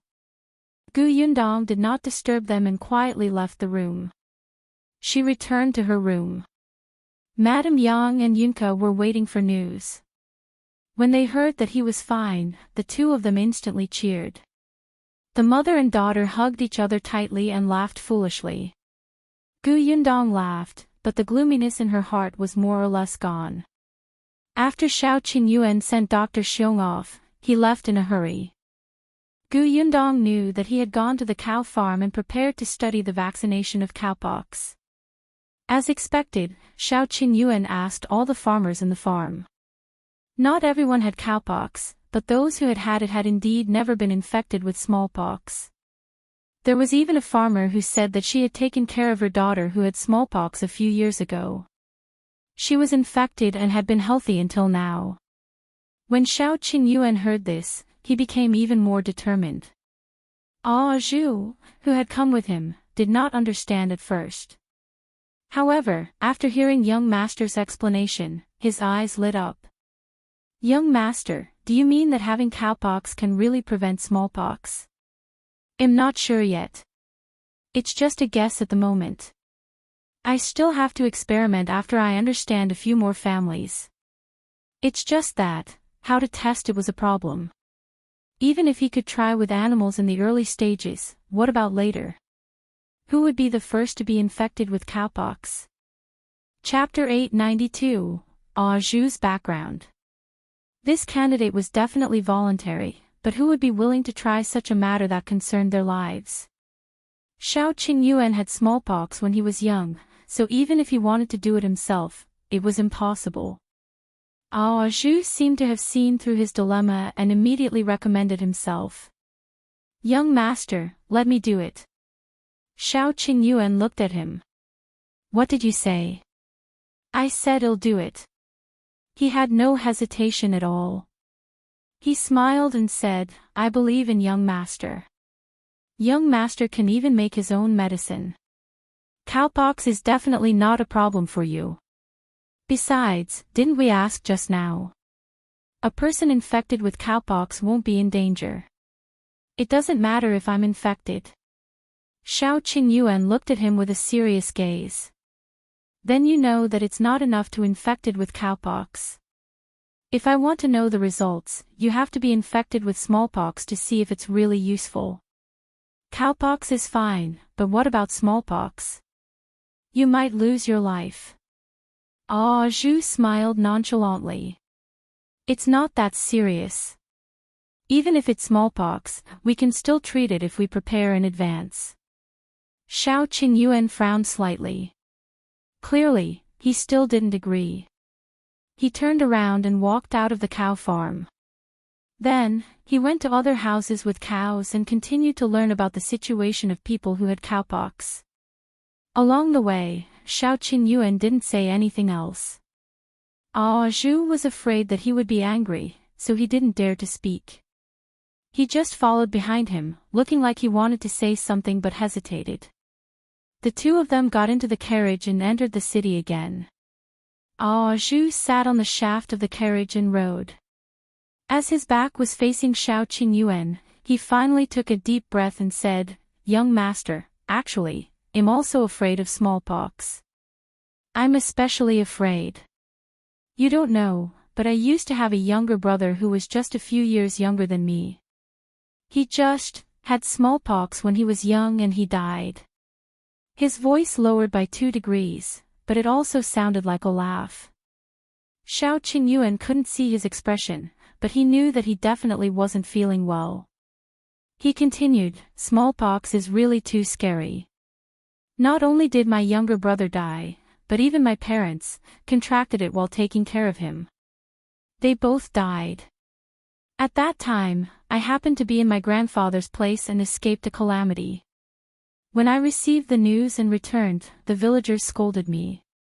Because not only my parents and younger brother, but even 2 neighbors were in trouble. Master, don't you think smallpox is scary? Smallpox took my family away. I couldn't stay in the village anymore. I couldn't go to my grandfather's family either. I was completely alone. If I hadn't met Brother Mao and the others, I might have died now. I didn't even think about living such a good life now. Qiuyue was silent. Young master, if you had such a method back then, my parents wouldn't have left. I just want to do something so that I would feel better. In the future, no one will be like me. Besides, didn't you say that doctors taste hundreds of herbs? Physicians with brilliant medical skills all eat poison themselves. I learned medicine from them. Why can't I grow cow acne? Qiuyue now knew why Zhou was interested in studying medicine. Moreover, between the guard and the shop assistant, he had chosen to be a shop assistant. Young master, just agree. Qiuyue was expressionless. We'll talk about this later. Let's make sure that everyone who has cowpox hasn't contracted smallpox again. Zhou thought that it was fine. He would have a way to convince young master. Chapter 893, Yundong felt her face hurt. In the next few days, Qiuyue went to several houses who raised cows. The results were the same. But it wasn't enough. Perhaps geographical location was also relevant. They had to understand not only the entire Xuanhe prefecture, but also other places. Qiuyue would only take action after confirming that the other prefectural cities were in the same situation. However, there was no time now because his pharmacy was finally going to open. Unlike Yundong's Gus, the pharmacy was not publicized with great fanfare. That was not right. Dr. Xiong was the only one who went to promote the pharmacy. Over the past few days, he had visited almost all the medical centers in the Xuanhe prefecture city. In Dr. Xiong's words, the doctors in this prefecture city are so knowledgeable and broad-minded. Especially those doctors in the big medical centers, they are still very willing to spar with me. They won't be angry even if they lose. They're just a little unconvinced. They'll look for me next time. As for me, I told us the address of our pharmacy and even asked them to introduce customers to our pharmacy later. Therefore, before this shop opened, the pharmacy was already famous. It's you who's famous, isn't it? Yundong did not have the strength to complain, but on the day of the opening, a few doctors really came. Yundong was speechless. Shouldn't these doctors be very busy? Dr. Xiong was also a very powerful person. How stupid was that medical center in the past to chase such a talent away? Just because he had a bad temper? Qiuyue set off a string of firecrackers. It was very lively, and everyone nearby knew that there was a pharmacy here. Dr. Xiong called for the few doctors to walk in, but they were unwilling. They waved their hands and looked at the shop. There was no telling if it was because they didn't like Dr. Xiong or something, but after a while, they started to pick on him. Your shop is too small. Old Xiong, you bragged to the sky back then. I've been waiting to see it. I'm a little disappointed. Me too. Sigh, as expected, I shouldn't have trusted you back then. Also, there's only one assistant in your shop. Can you handle it? There are 6 or 7 herb attendants in our medical center. Yundong felt her face hurt. Indeed, Dr. Xiong had friends who came to congratulate him. This was an illusion. These people must have been provoked by Dr. Xiong previously and were here to take revenge, right? Looking at the 2 guests who had just entered, they looked at each other and wondered if they should just turn around and leave. You don't have a lot of medicine cabinets, and you don't have many medicinal herbs, right? One of the doctors said as he reached out to open the medicine cabinet on the left and took a look. In the next moment, his eyes suddenly paused and he shouted, Old Xiong. The others were shocked. What's wrong, what's wrong? Why are there so many herbs? Old Xiong, where did you buy the herbs in your pharmacy? The others came over to take a look. The doctor had already opened the medicine cabinet beside him. This is also full of boxes. Old Xiong, do you still have these herbs in the storeroom? Our medical center is very short of them. Hurry up and prepare some for me. Me too, us too. After the others took a look, they immediately fought to be the first to shout. One by one, they opened a few medicine cabinets and saw a few more precious and rare medicinal herbs. Their eyes immediately lit up like wolves seeing meat. They wished they could bring all the medicinal herbs in these medicine cabinets home. The customers in the pharmacy were all stunned. Were these doctors really the doctors from the medical centers they knew? Chapter 894, Something Happened at Home. Yundong felt, her face hurt again. Alright, these doctors were indeed Dr. Xiong's friends. Look at how they suppressed their desires first. It was simply a big move for publicity. Did you see the customers watching the commotion outside the pharmacy? They all squeezed in. On the other hand, Dr. Xiong had a proud expression on his face. He rushed forward and slapped the hands of the doctors away. What are you doing? Stop it. Don't you have any manners? How can you open the medicine cabinets in other people's shops casually? If our medicine shop is missing something, will you be responsible? The doctor who was the first to make a move was a little embarrassed. They were indeed here to make Dr. Xiong uncomfortable. Who asked Dr. Xiong to be so disrespectful in the past? However, they really liked medicinal herbs too. Now that they saw these medicinal herbs, all of them seemed to have been injected with chicken blood. They did not care about anything else and only wanted to quickly obtain them. Old Xiong, this is our fault. I'm sorry, so do you have more medicinal herbs in your warehouse? Give me a sack. Me too. I want a sack too. Me too. Me too. Everyone looked at the last person who spoke. This person should be a guest who had just entered. He did not know the situation yet, but seeing that everyone was fighting to be the first to ask for something, he quickly echoed. Dr. Xiong's mouth twitched. What do you want? Are you guests of our shop? No, so these herbs are not for you. Alright, move aside. I'm going to entertain the guests. Hey, old Xiong, don't say that. We're guests here today. Really? Dr. Xiong glanced at them from the corner of his eye. Sure. You're buying medicine, right? Bring the prescription over. If there's a prescription, I'll make the medicine. The few of them looked at each other. They were not sick or in pain. What prescription did they want? However, what they said just now had clearly offended Dr. Xiong. Seeing that he was unwilling to let the matter rest, they did not know what to do. Gu Yundong watched and thought for a moment before whispering something to Tong Shuitao. Tong Shuitao immediately took out a brush and paper from behind the counter and silently handed it to one of the doctors. She winked at him. At first, the doctor did not understand. He thought that Tong Shuitao had feelings for him and was a little unhappy. However, when he saw the brush and paper in his hand, he immediately understood and immediately wrote on the counter. After a while, he wrote 3 prescriptions and handed them to Dr. Xiong. Come, prepare the medicine. He was a doctor. Wasn't it easy to write a prescription? Seeing this, the others immediately came to a realization and followed suit. Dr. Xiong had seen Tong Shuitao's actions just now. He also understood what Gu Yundong meant. One still had to do business in a pharmacy. There was no reason to push money out. Therefore, although his face was dark, he still prepared the medicine quickly. On the first day of the opening, because of a few doctors looking for trouble, it became famous on the same day.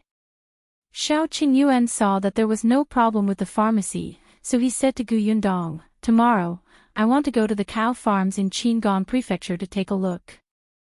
Gu Yundong knew that he was focused on the vaccination of cowpox, so she nodded and said, be careful. Don't worry.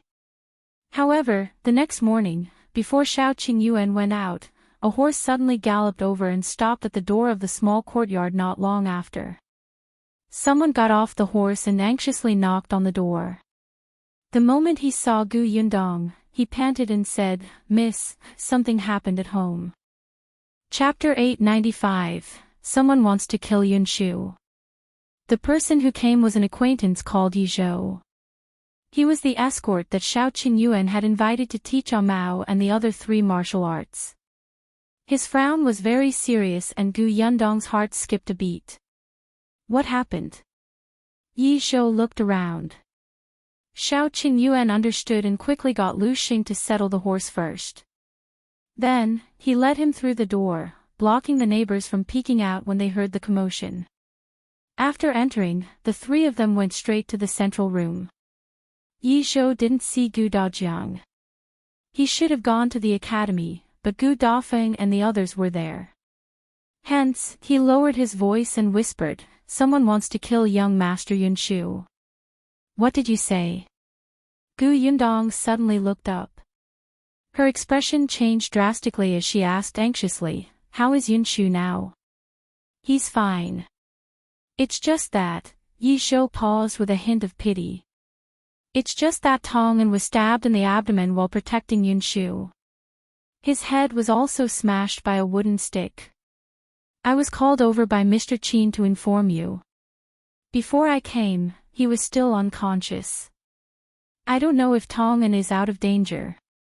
He had set off yesterday evening.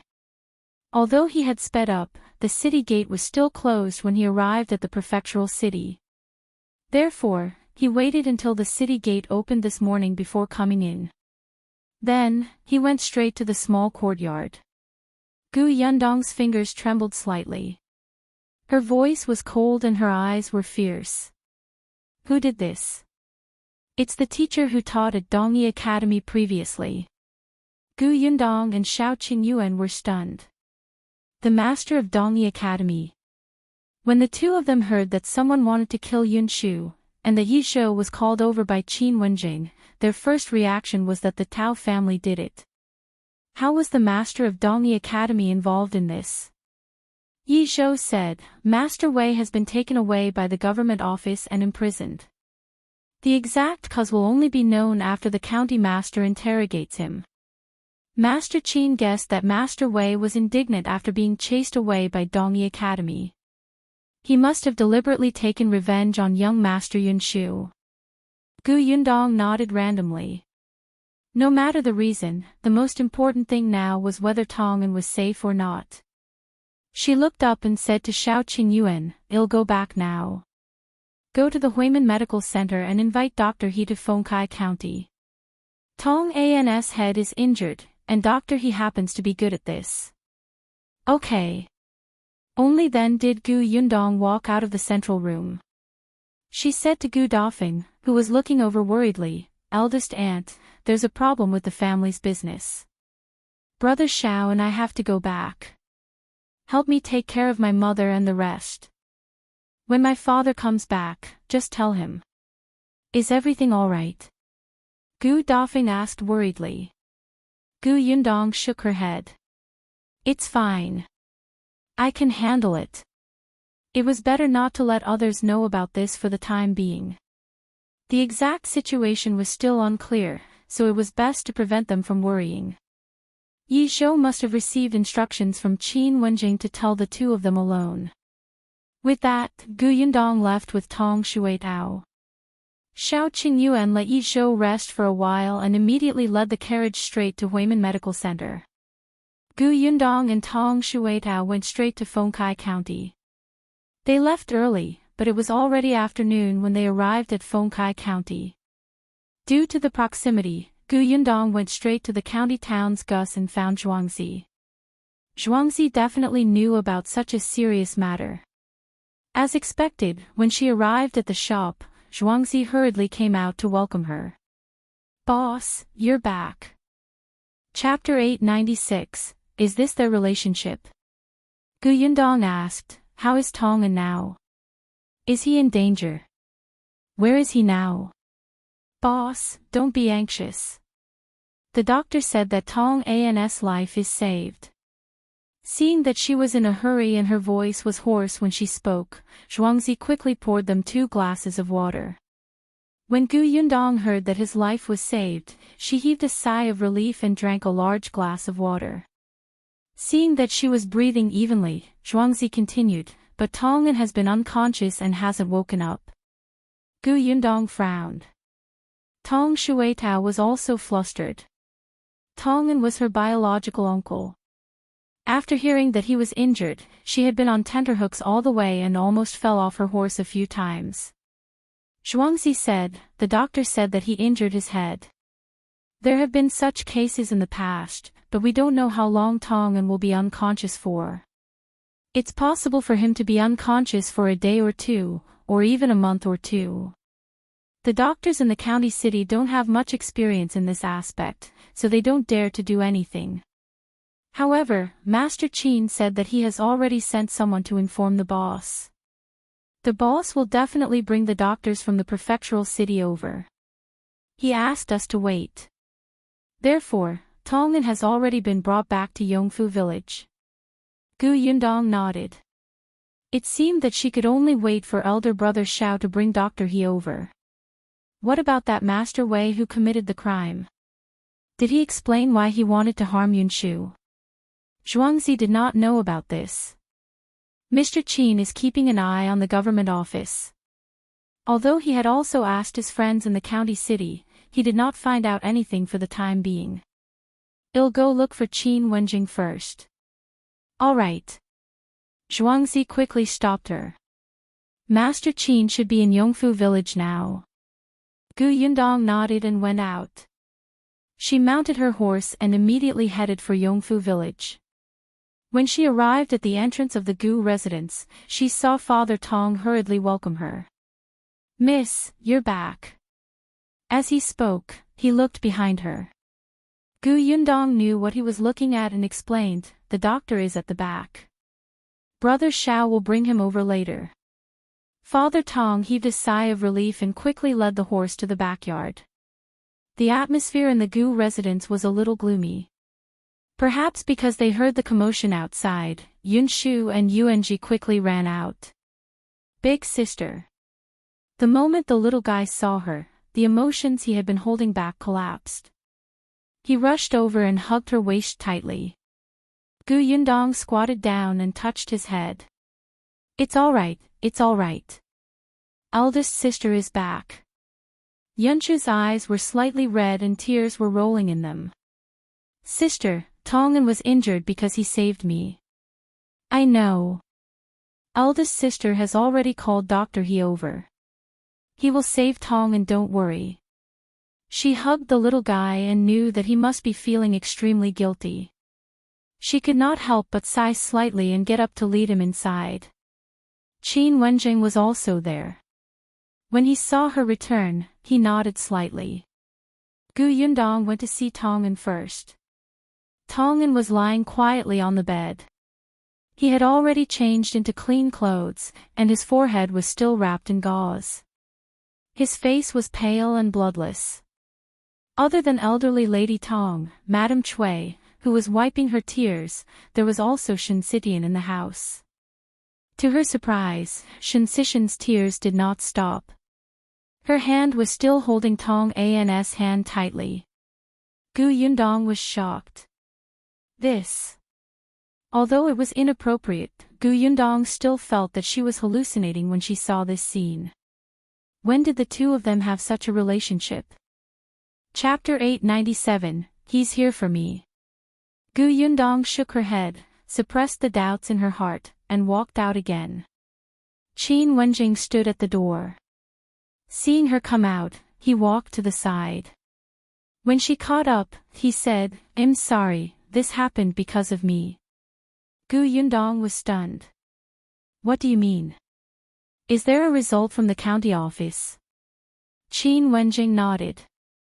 Then Master Wei was originally targeting me. Master Wei was originally a teacher of Dongyi Academy and had always thought highly of himself. Coupled with his kinship with the dean, he could be considered to have a very high status in the academy. Otherwise, why would he act so wantonly when the director was in the capital and not in Fengkai County?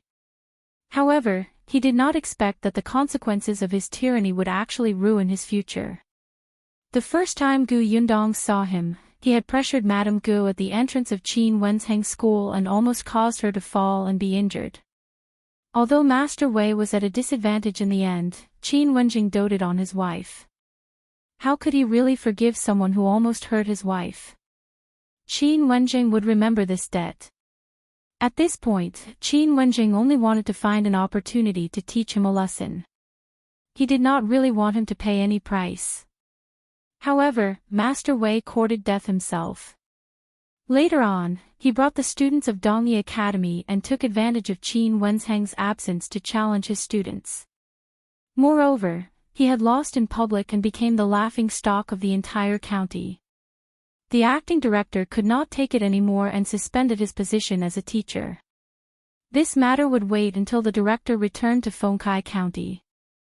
At that time, Master Wei had wanted to plead with the dean, but he did not expect the dean to know Qin Wenzheng's identity.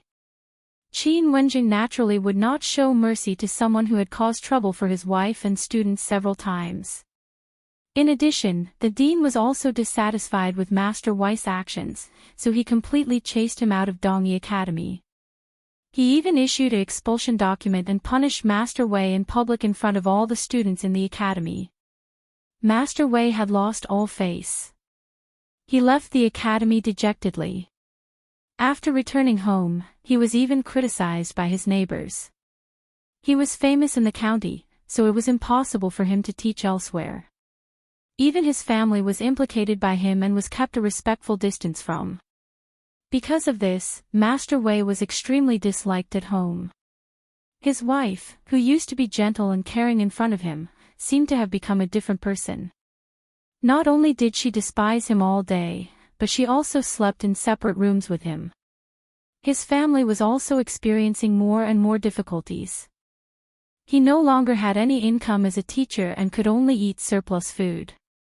The food he ate also changed from fine food to coarse food. In the end, he could only eat until he was half full. Day after day, the conflict in the family deepened. Master Wei's temperament became more and more gloomy, and he slowly began to drink. Last time, he stole money and was discovered by his wife. Then, he hit his wife. His wife exploded and went back to find her brother.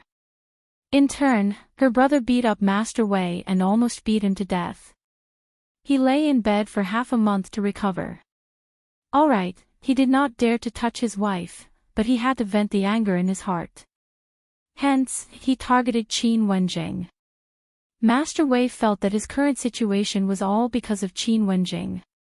Yesterday, after drinking a little, he began to gather his courage. He picked up a pair of sharp scissors and left. Chapter 898. No such reason. Master Wei went to the entrance of Qin Wenzheng's school because he wanted to rush up and cut him when he came out. However, he waited for 2 hours, and Qin Wenzheng did not come out. He wanted to go in, but there was a gatekeeper guarding outside, so he never found an opportunity. At this moment, the school ended and Yunshu and Yuanji came out. Coincidentally, Father Tong was not feeling well yesterday, so the person who picked them up was Tong, and Yunshu and Yuanji were the last to come out. Because Niu Dan had also come to the county city to study, they wanted to go back together every day. The three of them were good friends and could not wait to travel together. It was just that Dongyi Academy ended later, so Yunshu and the other student were not in a hurry to set off. They would wait for the other students in the academy to leave before going to Dongyi Academy to pick Niu Dan up. When the two of them ran to the carriage, they happened to mention the Dongyi Academy. Master Wei, who was standing not far away, immediately turned his attention to them. He looked at Yunshu and thought of how the kid had embarrassed him back then. He also thought of how the kid's sister, Yundong, had embarrassed him. He felt that these two people had also contributed greatly to everything he had encountered today. At that moment, hatred surged and he was drunk. Without thinking, he rushed towards Yunshu. Tong'an had just carried Yuanji into the carriage when he turned around and saw Master Wei stabbing at Yunshu with a pair of scissors. His expression changed drastically on the spot. Without thinking, he picked Yunshu up and dodged the pair of scissors. However, Master Wei could not stop himself. The scissors pierced into Tong'an's body due to inertia. Tong'an cried out in pain. He still remembered to put Yunshu down carefully at a time like this. The moment Master Wei saw the blood, he suddenly woke up. Especially since the person he stabbed was actually a stranger. This made him subconsciously look at Yunshu. However, this glance made Tong'an think that Master Wei was still unwilling to give up and planned to harm Yunshu again. Therefore, when Master Wei was about to escape, he grabbed his hand and asked Yunshu to hurry and call for help. Master Wei panicked, especially when he saw that someone was already running over. Without thinking, he picked up a wooden stick from the ground and slapped him hard on the head. In a moment of desperation, he hit Tong'an hard and ruthlessly. Tong'an only saw a blur before her eyes, and he fell straight back. Fortunately, at this moment, the gatekeeper of the Qin family ran over from afar. The people on the street who heard the commotion also ran over. Master Wei was arrested, but Tong'an was unconscious. He was sent to the nearest medical center. The doctor stopped the bleeding and bandaged his wound, but there was nothing he could do about the wound on his head. Yunshu quickly went to Xiao Qingyuan's pharmacy to invite the old doctor over, but after the old doctor saw it, he gave the same conclusion. Head injuries had always been complicated. Physicians who were not proficient in this aspect did not dare to inject rashly. Yunshu blamed himself very much. He saw clearly that Master Wei was coming for him. Tong'an was injured to save him, and he didn't wake up. For the entire night, he did not dare to sleep. He was afraid that Tong'an would leave without realizing it. His small body was tense all the way until Gu Yundong returned. Qin Wenzheng's voice was deep. He originally came for me. You don't have to blame yourself too much. He touched Yunshu's little head. This matter was completely caused by Master Wei venting his anger. What had Yunshu done? He had only retaliated when Master Wei made things difficult for him. Could it be that Master Wei was the only one who could bully him and he was not allowed to refute? There was no such logic. Chapter 899, Dr. He is here. Gu Yundong also said, Master Wei is at fault in this matter. What we have to do now is to do our best to treat Tong'an and punish the murderer according to law to avenge Tong'an. Yunshu pouted slightly and nodded. I understand, big sister. They didn't know when Tong Ping had come over. Ever since Tong'an was injured yesterday, the only thing he could do as a big brother was to help him do his job well. Eldest Miss was not around, and young master was still young. Tong'an had always been in charge of the workshop. Tong Ping was worried that Tong An's injury would affect the workshop and make everyone panic. Therefore, although he was also worried about Tong An's health, he still went to the workshop early in the morning to stabilize the situation. At this moment, he looked a little haggard. Gu Yundong nodded at him. Thank you for your hard work. I'm fine. This is what I should do in the first place.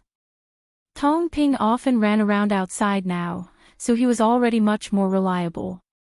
I won't let the workshop be in chaos.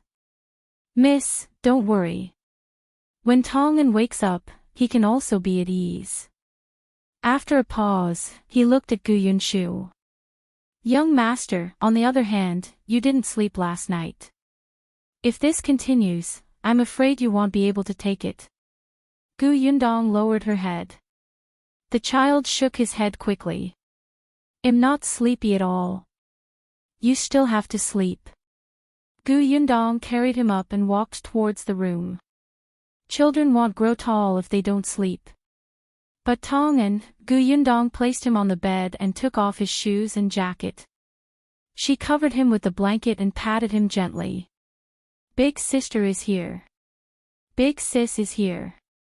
These words seemed to have magic to Yunshu. In the past, when they were escaping from the famine, Gu Yundong had always said that eldest sister was around. With eldest sister around, he could finally relax. With eldest sister around, he finally did not have to work hard to support everything with his small shoulders and endure it. The child's tears fell. He wiped them away with the back of his hand and hummed softly with a nasal voice. Then, he pulled the blanket up and closed his eyes after covering most of his face. After all, he had not slept for the entire night. The fatigue in his body quickly surged. Gu Yundong patted the blanket gently and he fell asleep in no time. Only then did Gu Yundong gently pull the blanket down, revealing a slightly red face. After a long time, she gently left the room. Yuanji, who was also worried, stood outside the door. Is Yunshu asleep? Yes, he's asleep. You didn't rest well either, right? Go and sleep. Yunshu nodded heavily before quietly entering the house. He carefully lifted the blanket and crawled into bed. The two children slept side by side and felt the entire room become warm. Yundong gently closed the door. When she turned around, her expression darkened. Wenzheng was still standing at his original spot, waiting for her.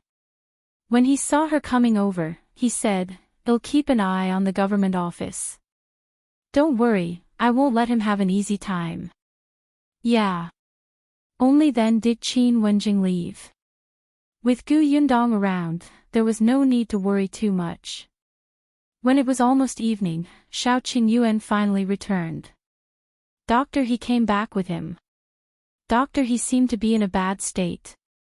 When he arrived at the Gu residence, his legs were weak. Yundong was surprised. "Didn't you take a carriage?" Doctor He turned around and glared at Qiuyue, almost falling forward. Qiuyue reached out to support him expressionlessly and pushed him forward. Chapter 900, There's nothing wrong with that, where is Tongan? Qiuyue asked. Yundong pointed ahead. In his own room. Qiuyue was about to lead Dr. He over when Yundong hurriedly stopped him. Wait, how can Dr. He treat someone under such circumstances? His hands are trembling. Don't make a mistake and ruin things. The few people including Madame Cui who happened to hear the commotion outside heard this and did not come forward. Dr. He panted and said, "Yundong is the most sensible. Look at the person you found. Really, he almost took my life. Dr. He, you rode a horse too." Tong Ping brought a chair over for Dr. He and poured water for him. When he recovered, he said, "I was originally in the carriage, but Qiuyue, this kid, was almost at the entrance of the county city. He suddenly despised the speed of the carriage and pulled me onto the horse's back. Then, he rushed over." Yundong looked at Qiuyue suspiciously. The latter had a good reason. "Dr. He, you're not used to sitting in a carriage. The journey is too slow. If we don't ride into the city at the last moment, the city gate will be closed. We can only reach Yongfu village tomorrow." There was nothing wrong with that. Yundong coughed lightly. "Dr. He, you must be tired." Dr. He snorted coldly. Fortunately, he had a gentle personality. Although he was angry, he knew that saving people was more important. He let it go after complaining a little. He was already old, so he would not argue with this kid. Dr. He waved his hand magnanimously. "All right, bring me to the patient first. Are you done resting?" "More or less." Actually, Qiuyue's speed was already much slower on the way into the village. Dr. He was still supported by Qiuyue. Tong Ping immediately went forward to support his other side, making him look like a seriously ill patient. Yundong followed them into the room and sighed slightly when she saw Shinsidian. She was still here. It was only when Madame Cui told her that the doctor was here that she stood up, wiped her face, and moved to the side. Dr. He removed the gauze on Tong An's head and took his pulse. He nodded slightly. "How is it?" Shinsidian asked anxiously. Dr. He said, "Well, although it's a little serious, it can be treated." The people in the room immediately looked happy. "It's good that it can be treated." "That's great." Dr. He said, "I'll get ready. I'll give him acupuncture tomorrow." "Tomorrow? Can't we do it today?" Madame Cui asked softly. She was very worried. She hoped that her son would wake up as soon as possible. Otherwise, she would be worried and unable to eat or sleep well. Dr. He knew that they were anxious, but... He pointed at the sky outside. "It's already so late. I can't even see clearly. How can it be easy to perform acupuncture?" As he spoke, he glanced at Qiuyue meaningfully. "See? Even if you rush me into the city today, it's still useless. Xiao Qingyuan pretended not to see his gaze. When the others heard Dr. He's explanation, although they were a little disappointed, they were still very happy to know that Tong'an was fine. Shensidian also heaved a sigh of relief. After all, she had not slept for a day and night. Coupled with the fact that her body had been tense, she could not take it anymore and her body swayed. Yundong quickly took a step forward and held her back. You should rest too. Thank you. Shensidian wiped her face and finally revealed a smile. If you hadn't brought Dr. He over, Tong'an would probably. Yundong looked at her and a thought suddenly flashed across her mind. Chapter 901. Concern. This thought ran through Yundong's mind for a moment before she temporarily suppressed it. There was no hurry. She would treat Tong'an first and ask him when he woke up. With his contributions this time, it was not impossible to remove his servant status. Dr. He temporarily settled down in the Gu residence. Madame Cui tidied up the guest room for him and came out. Dr. He had been on the road for the entire day and rested after dinner. The next morning, under everyone's eager anticipation, he carried the first aid kit and focused on performing acupuncture for Tong'an. Apart from Tong Ping, who was his assistant, everyone else was waiting outside. Yunshu and Yuanji squatted on the ground, hugging Big Black and staring at the door. Yundong watched from behind. She knew that the two children were anxious, so she did not persuade them. After half a day, there was a slight sound in the house. When Tong Ping opened the door, Dr. He walked out while wiping his sweat. Doctor, how is Tong'an? Madame Cui was the first to go up and ask. Doctor He said, he's fine. If nothing goes wrong, he'll wake up tonight. Joy instantly flashed across everyone's faces. Yunshu and Yuanji heaved a long sigh of relief and completely smiled. Since Tong'an was fine, the others no longer stayed in the room. Yundong sent the two children back to their rooms to read while she went to the workshop in the village. She had come back in a hurry yesterday and was worried about Yunshu and Tong'an, so she did not go out.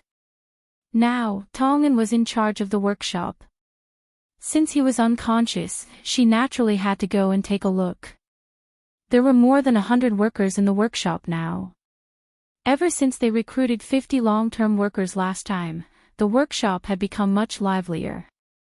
In particular, many people came from other villages that were too far and it was inconvenient to go back.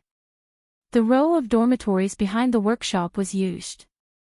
When Yundong went over, many people immediately surrounded her and asked about Tong'an's situation with concern.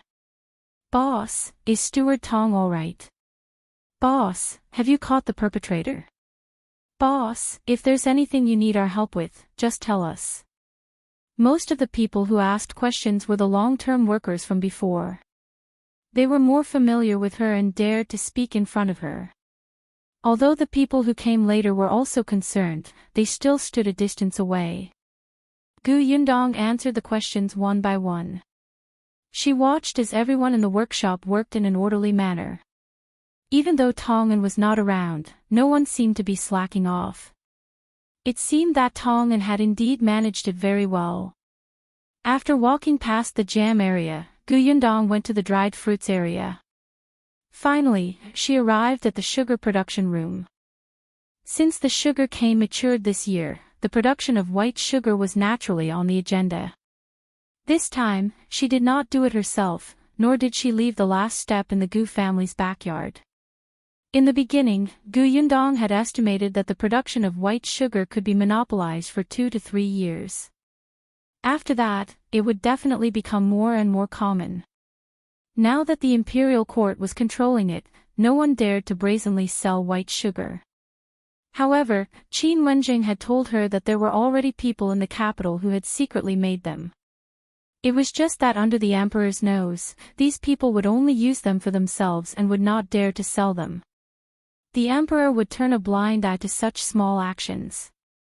Although Yundong did not expect to always monopolize the technology, the current production in this area was still in the hands of people she trusted. In the sugar area, the Zhang couple and the group of people who had worked with her for a short time were all busy. Chapter 902, Talk to You. Of course, these people also had the highest salary. Yundong trusted the Zhang couple the most, so they were in charge of this. Although Madame Dong had a soft personality, Zhou had some talent in management. He would be tough or soft when he needed to be. Therefore, the Zhang couple's monthly salary was already 4 taels of silver. It was said that after the new year, the couple planned to send Zhou to a private school. Now, Yunshu, Yuanji, Nyodan, and the Zhang family were all studying in school. Qiuyue had been learning embroidery from Shinsidian recently. Hence, Zhou was often the only one at home. In the past, the Zhang family was poor and lived far away. The 3 children of the Zhang family were sensible enough to help the family work and rarely went out to play with the other children. As a result, Zhou had almost no friends in the village who were on good terms with him. Now, he could go out to play. However, as he played, he came back covered in mud and dirty. He went up the mountains and down the river like a wild monkey. Every time Madame Dong looked at him and then at her eldest son, who had returned from the private school, she felt very vexed. She thought that he should indeed study. Apart from this, the Zhang family also planned to rebuild their house. Yundong was naturally happy for them. When they first came to Yongfu village, the Zhang family had shown them kindness. Now, she had repaid them. The others in the village were extremely envious. Some of them regretted even more. If only Yundong had stayed in their house back then. Perhaps they would have been the ones to build a new house today. There were even people who laughed at Madame Feng and her daughter. Look, they didn't seize such a good opportunity back then and even chased them out. In the end, the Zhang family rose step by step, but Madame Feng and her daughter cut ties with the village chief's family. Yundong had heard these rumors occasionally. This was exactly what she wanted. She wanted everyone to understand that if they followed her, they would have food to eat, a new house to live in, and a good life. If they insisted on finding trouble with her, they would have to consider the consequences. After looking at the sugar area, Yundong went to the dormitories at the back. It seemed that 1/3 of the dormitories had already been occupied. It looked a little lively. It was already noon by the time she finished checking the workshop. Tongan woke up much earlier than Dr. He had said. He woke up not long after noon. Dr. He examined him and nodded to confirm that he was fine. As long as you recuperate well, there won't be a big problem. Dr. He left the medicine and instructed them to take note of things. The next day, he returned to the prefectural city. It was Xiao Qingyuan who sent him back. He also went to the prefectural city to report to Gu Dajiang and the others. Then, he continued to study the problem of cowpox. Yundong stayed behind. After Tongan recuperated for 2 days and became a little more energetic, she went to find him. Tongan was lying on the bed and reading a book. Now that he could read, he had nothing to do while he was recuperating, so he read to pass the time. When he saw Yundong enter, he quickly straightened his body. "Miss, why are you here? Don't move. I just want to talk to you." Tongan didn't understand. "Miss, if there's anything you need, just tell me." Yundong pulled a stool and sat down beside him. "It's about this matter. I want to thank you. It's all thanks to you a few days ago. If you hadn't saved Yunshu, that pair of scissors would have pierced into him. He might not even have been able to keep his life." Chapter 903, Tong An's thoughts. Tongan was terrified and hurriedly said, "Miss, what are you saying? I'm a servant of the Gu family. It's my duty to protect my master. Not to mention that I'm fine now, even if I really die, it's my fate. It's not worth Miss thanking me. Moreover, I've been recuperating these few days. Young master and young master often visit me and bought a lot of things. I'm already very touched. Tong An's words were not fake at all. He really thought so. He had been a servant since he was young and had served the young master in the previous master's house. They had never treated servants as humans. The servants' lives had never been up to them. When the Tong family arrived at the Gu family, they were really nervous at first. However, the young masters and mistresses of the Gu family treated them extremely well and had never beaten or scolded them. They did not mind that he was clumsy with his words and let him read and become the manager of the workshop. Tong had always felt that he would never be able to repay Miss for her trust. He wished he could dig out his heart and give it all to the Gu family. This time, he was even willing to block the scissors for his young master. Thinking that he would finally be useful, he did not regret it at all. In fact, he was happy to be able to save his young master. Gu Yundong believed him, but no matter what, you've made a great contribution. You have to be rewarded. Gu Yundong said, you can tell me directly what reward you want. I don't need it. Tong blurted out without even thinking. Young Miss and young master treat us well and value us so much. It's already the best reward for us. Gu Yundong was speechless. She had a headache. She used to think that Tong was quite honest, but she didn't expect him to be so honest. She paused and reminded him, actually, you can think about it again. For example, if you plan to get married and have children, I can help you. Or if you're missing something, you can mention it. No need. I don't plan to get married again in this life. I don't lack anything. The Gu family has everything and I have such a high monthly salary. I can buy anything I want. Gu Yundong frowned. Judging from his resolute tone, did he really not intend to get married again? Could it be that he had no feelings for Shinsidian? Gu Yundong's head hurt even more. She looked at Tong carefully for a moment. Indeed, she did not see any embarrassment on his face. She sighed silently in her heart. Then, save it first. When you think of it, we'll settle it together. Gu Yundong stood up. Rest well first. I'm leaving. She went out the door, puzzled. What should she do if her brain wasn't enough? What was going on with these two? She wondered if she should ask Shinsidian for her opinion, but in the following days, Shinsidian did not take a step closer to Tong An's room. It was as if on that day when Tong was unconscious, the scene of her holding Tong An's hand and crying was just Gu Yundong's imagination. What were these two doing? Gu Yundong went straight to Shinsidian and asked her what had happened that day. Shinsidian shook her head and said, I was just shocked that day. Gu Yundong would be a fool to believe her. Tell me honestly, have you taken a fancy to Tong? Did you tell him? Yundong, I don't plan to get married again in this life. You know what I've experienced in the past, and I can't tell anyone about it. I just want to build a house next to this place after I save enough money. I might adopt a child in the future and that will be all for the rest of my life. Chapter 904, Everyone is back. Gu Yundong did not agree with her negative thoughts, but she could not even figure out her own feelings, let alone others giving her suggestions. Annoying. Forget it. Anyway, there's no hurry. Perhaps you'll change your mind in the future. Gu Yundong guessed that she might not have gotten over Gu Gang's matter, so she could not force her.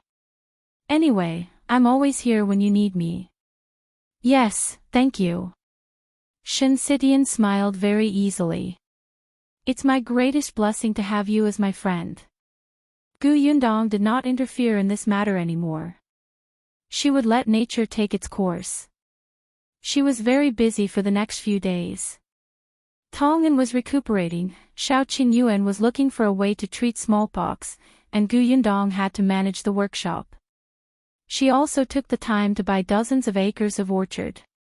The Shi couple was very experienced in cultivating fruit forests, but they were indeed lacking in management. Gu Yundong began to place Zhou in an important position. Zhou was quite bold. He helped Gu Yundong recruit some farmers to take care of the fruit forest. In addition, his son was becoming more and more reliable. Now, his life was getting better and better. Of the 4 hooligans who had come to Gu Yundong's house to steal money, other than Hu Liang who had broken his leg and stayed at home all day crying and tormenting his parents, all were already working for Gu Yundong. This made Hu Liang's mother, Jin Yuexiang, feel unbalanced. She often badmouthed Gu Yundong in the village. Unfortunately, more than half of the people in Yongfu village were working in Gu Yundong's workshop or orchard. Naturally, they would not listen to her. Even if they did not work for the Gu family, they hoped that they would be chosen one day. How could they help Jin Yuexiang frame the Gu family? On the contrary, the Hu family became even more unpopular in the village. The days passed by in a flash. During this period, the workshop sent goods to the prefectural city a few more times and even brought Gu Dajiang's letter. He only asked her about her daily life and didn't know about Yunshu. Master Weiss' case had already ended. The news Qin Wenjing gave her said that he had been sentenced to a place thousands of kilometers away. She busied herself until the end of the month and it was finally Gu Yundong's coming-of-age ceremony. She had even forgotten about this day. Unexpectedly, one day, her parents, sister, eldest aunt, and Aunt Ku returned. Only then did she suddenly remember that this was an especially important day for her. Eldest uncle did not follow them back. His leg had only been treated for a month, and Dr. Xiong had instructed him not to move around. He could not sit in the carriage, so he could only regretfully stay in the prefectural city. Lu Xing and Auntie Nyo were still in the small courtyard, so they could take care of him. But he prepared a coming-of-age gift for you. Gu Dafeng handed her a wooden sculpture. It was a wooden carving of a screen. It was not complicated, but it was very detailed and beautiful. It could be seen that Uncle had put in a lot of effort when carving it. I love it, thank you. There were still 2 days before her coming-of-age ceremony. In the afternoon, Xiao Qingyuan returned. However, even though he looked normal, Gu Yundong keenly noticed that he looked haggard and was in a bad mood. What was going on? Was there a problem with the cowpox vaccination method? Gu Yundong immediately became nervous. While her parents were not paying attention, she quickly pulled him aside and asked, "Did it not go well?" Xiao Qingyuan heaved a sigh of relief. No, it went very smoothly. I've already succeeded in one case. Gu Yundong was delighted. Really?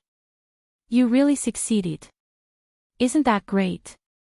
Why do you look so pale? With how much Xiao Qingyuan valued this matter, he should be happy.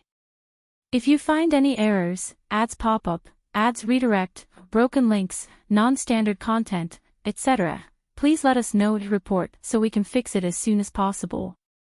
Chapter 905. Surprise. Qin Wenjing. Xiao Qingyuan was indeed happy, but he was also a little angry. Do you know who the successful one is? Gu Yundong frowned and shook her head. Xiao Qingyuan said, Zhou. Gu Yundong's eyes widened. He got infected. Did he agree to it?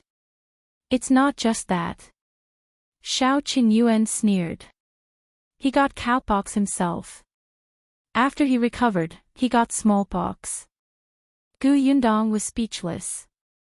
Although she knew that the cowpox vaccination method was correct, Zhou did not know. No one could guarantee that such an unprecedented experiment would be foolproof. Wasn't he too bold? Xiao Qingyuan also felt that Zhou was bold. He had originally planned to come back a few days earlier. However, now that something like this had happened to Zhou, Xiao Qingyuan couldn't leave. He had to stay and take care of him, lest he really courted death. He only returned after confirming that Zhou had completely recovered. However, after taking care of him day and night for a few days, Xiao Qingyuan's expression finally didn't look good. He told Gu Yundong about Zhou's family. Only then did Gu Yundong understand why he would do this. How should he put it? One was Zhou's trust in Qiuyue, and the other was to unlock one of his obsessions. Qiuyue rubbed his temples. Seeing that he was really tired, Yundong hurriedly chased him to rest. Go home and have a good sleep first. My coming-of-age ceremony is still 2 days away. When you're done resting, well, go to the county city tomorrow and talk to Wenzheng about your important achievement. Qiuyue was stunned. Tomorrow? We only succeeded once. It's not enough, that's enough. We can report this matter to the emperor first. Besides, the emperor will definitely verify it. They will also arrange for the imperial physicians to repeatedly confirm this method. Qiuyue narrowed his eyes. She was in such a hurry. Is there any news from Wenzheng? Yundong knew that she could not hide it from him. Yes, when I went to the county yesterday, I heard from Wenzheng that the situation was a little serious. All right, let's go to the county tomorrow. Seeing that he agreed, Yundong hurried him back to rest. The next morning, Yundong and Qiuyue rushed to the county city. The county city was still very lively. The two of them first sent Nyodan to Dongyi Academy, then brought Yunshu and Yuanji to Wenzheng School. After sending the two of them to the lecture hall, Yundong and Qiuyue went straight to Wenzheng study. Wenzheng was a little surprised to see the two of them. Why are you here so early? Qiuyue did not speak. Yundong took a step forward, coughed lightly, and looked a little mysterious. We brought you good news. Is there any bad news after the good news? Wenzheng asked with a smile. Yundong shook her head. No. Then I'm relieved. Tell me, what's the good news? This time, he was quite hospitable. He served tea to both of them and sat down at the side. You're used to being mysterious. Don't fool me with gossip. Yundong snorted. When did I fool you with gossip? Do the math yourself. White sugar is great news, right? Last time, about the Tao family, it was also great news, right? Which time didn't I surprise you? Wenzheng thought about it. In that case, it was true. He was instantly interested. Then tell me, what surprise did you bring me this time? Could it be that you have a recipe for green sugar or blue sugar again? If you find any errors, ads pop up, ads redirect, broken links, non-standard content, etc., please let us know to report so we can fix it as soon as possible. Chapter 906, The Tao family found third young master. Yundong was speechless. Your imagination is too poor and narrow. Alright, go ahead. I'll listen. Master Qin, do you know about smallpox? Wenzheng frowned. Hearing this word, he was not in a good mood. I know. Smallpox is a very terrifying and fast-infecting plague.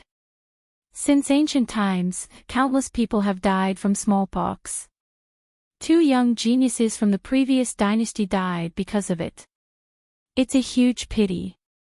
Even the royal family can't avoid it. There's no medicine to treat it until now. As Wenzheng spoke, he sighed and was puzzled. Why are you asking this? Could it be that the surprise you mentioned is related to smallpox? He paused and suddenly thought of something. Could it be that you have a way to treat smallpox? Yundong was expressionless. No. Wenzheng was instantly disappointed. Then why are you saying this? Unless you tell me that there's a treatment method, it's not a surprise to me. The corners of Yundong's mouth twitched. Your request just now was not so harsh. I don't have a cure, but I have a way to prevent it. Wenzheng was stunned. Prevention? You mean, the human pox vaccination method? Yundong, this is not novel. Someone has already used this method. I'm not referring to the human pox vaccination method. Of course, I know that this method has been used for a long time, and the failure rate is extremely high. I'm referring to a new method, the kind that is foolproof. Wenzheng was shocked and turned to look at her. Is what you said true? That's a surprise, isn't it? Wenzheng finally sat up straight with a serious expression. Tell me in detail. What makes you so sure that your method will be foolproof? Have you tried it? Yundong looked at Qiuyue. My brother Xiao discovered this method. You should ask him to explain it to you. But let me make it clear first. You have to report this matter to the emperor truthfully and let him know that my brother Xiao has made a great contribution that's worth a death exemption medallion. He can't be implicated because of the Tao family. Wenzheng, he lowered his head slightly. From an angle that the two of them could not see, a strange expression flashed across his face. However, when he raised his head, he became nonchalant again. Of course. Tell me, I promise to report it truthfully. Yundong took 2 steps back and let Qiuyue speak. Seeing that the two of them might talk for a long time, she simply left the school. I'm going to the street to buy some things. Wenzheng waved his hand, looking like he was burning the bridge after crossing it. Yundong snorted coldly. Anyway, the credit was already set in stone, so she could rest assured. After leaving the school, Yundong walked towards the busy street. However, just as she reached the entrance of the street, someone suddenly ran over. Yundong, it's really you. I was just about to go to Yongfu village to look for you. Yundong looked up and saw that Lu Wei was panting and blushing from running. He rushed to her excitedly. Yundong immediately took 2 steps back and distanced herself from him. Why are you looking for me? I have great news for you.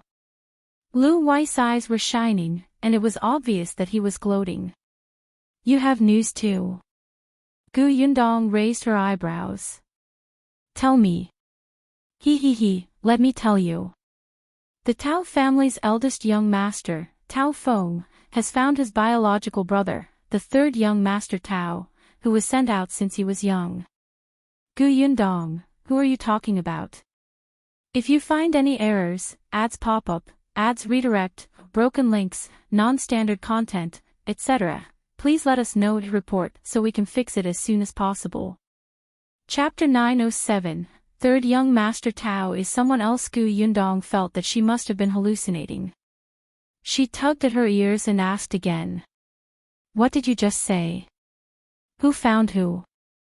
Lu Wei said proudly, Tao Feng, the big brother of Tao Xing, who is always jumping up and down and not doing anything serious except deliberately opposing me, suffers the consequences of his own actions.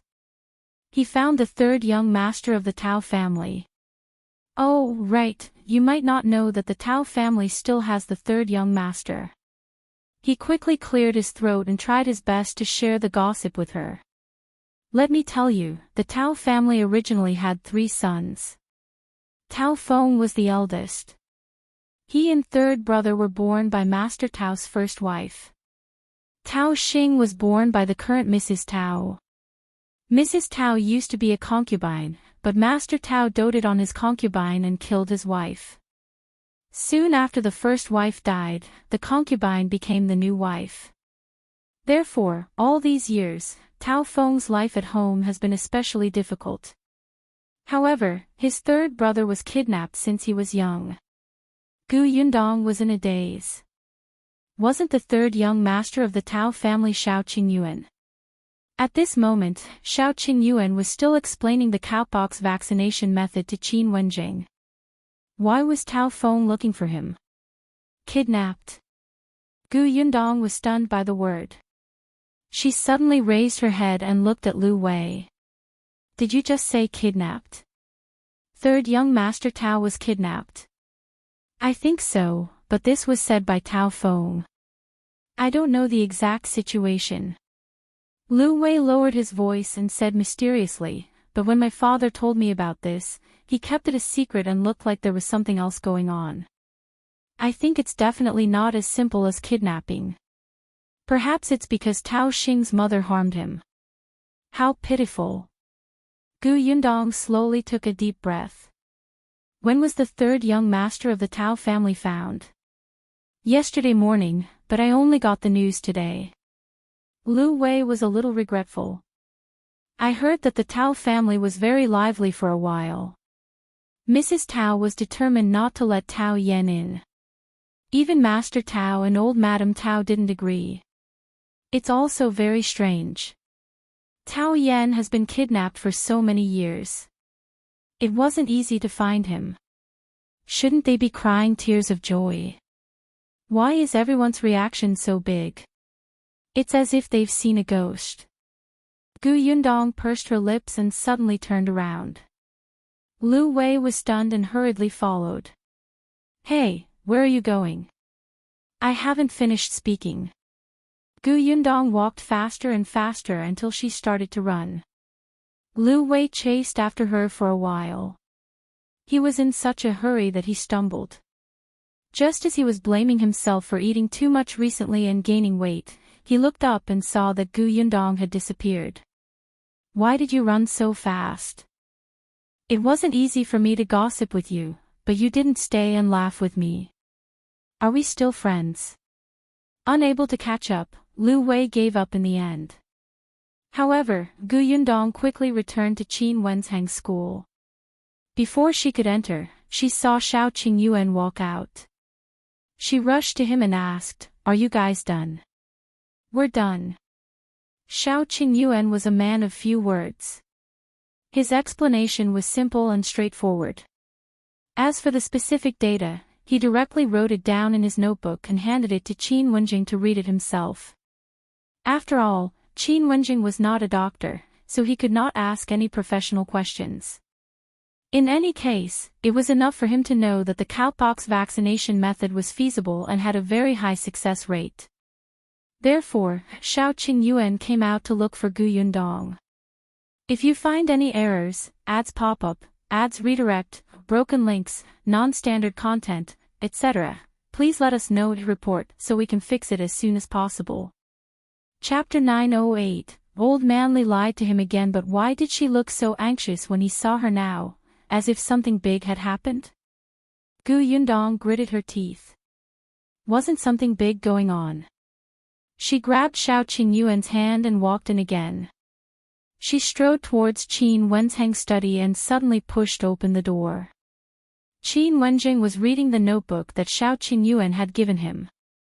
When he heard the sound of the door breaking in, he was shocked and almost reflexively hid the notebook. Seeing that it was the two of them, he heaved a sigh of relief. You have to knock on the door before entering. Even your brother knows this. Don't you know this kind of etiquette as an elder sister? Gu Yundong did not seem to hear him. She rushed to him in a few strides and asked with narrowed eyes, I heard that Tao Feng found the third young master of the Tao family. The one called Tao Yan is in the Tao family now, right? Xiao Qingyuan's pupils constricted as he looked at Gu Yundong in disbelief. When Qin Wenjing heard this, his body stiffened, but he tried his best to maintain a normal expression. But who was Gu Yundong? She had already figured out the connection along the way back. These words were not a question at all, but an affirmative tone. Seeing that Qin Wenjing seemed to be looking for an excuse, Gu Yundong glared at him. Don't try to lie to me. It won't do you any good. Qin Wenjing sighed faintly and nodded. Tao Feng did find Tao Yan. As he spoke, he glanced at Xiao Qingyuan and said, the real third young master of the Tao family. Xiao Qingyuan's mind went blank for a moment. He frowned. You mean, I'm not a member of the Tao family? Qin Wenjing nodded. Yes, you must have been deceived by old Li. However, what he said about the third young master of the Tao family being given away as a jinx to be raised and tormented by others is true. Xiao Qingyuan was stunned. It was fake again. That old man lied to him again before he died. However, he had clearly investigated. He had personally asked the two old men who had been in the Tao family for more than 20 years and confirmed that the third young master of the Tao family had been carried away by Old Man Li. He was now 20 years old, and so was third young master Tao. 2 days after third young master Tao was carried away was the time he appeared in Yongfu village. Master Tao's first wife's surname was Shao, and when he was young, he had the word Shao on his clothes. He had seen that swaddling cloth. Moreover, if he was not the third young master of the Tao family, why would Old Man Li torture him like this? Qin Wenjing glanced at him and sat down again. No wonder you couldn't find out. Back then, third young master Tao was indeed carried away by Old Li. However, he handed the kid over to someone else. As for Shao Qingyuan's clothes when he was young, it was very likely that Old Li had taken them from the real third young master Tao. Shao Qingyuan lowered his head slightly. No one knew what he was thinking. After a while, he suddenly laughed. In that case, I'm not the one that, according to Tao family, would jinx his relatives. Gu Yundong was stunned. Her heart suddenly ached terribly. It turned out that this was still what he cared about the most. Gu Yundong herself did not believe it, but Shao Qingyuan had grown up in such an environment. Old Li had given him such a huge blow before he died. The saying that he was a jinx had already taken root in his heart and become a dead knot. She immediately reached out to hug him. Qin Wenzheng's eyelids twitched. It didn't conform to the rules. Was it appropriate? If you find any errors, ads pop up, ads redirect, broken links, non-standard content, etc., please let us know to report so we can fix it as soon as possible.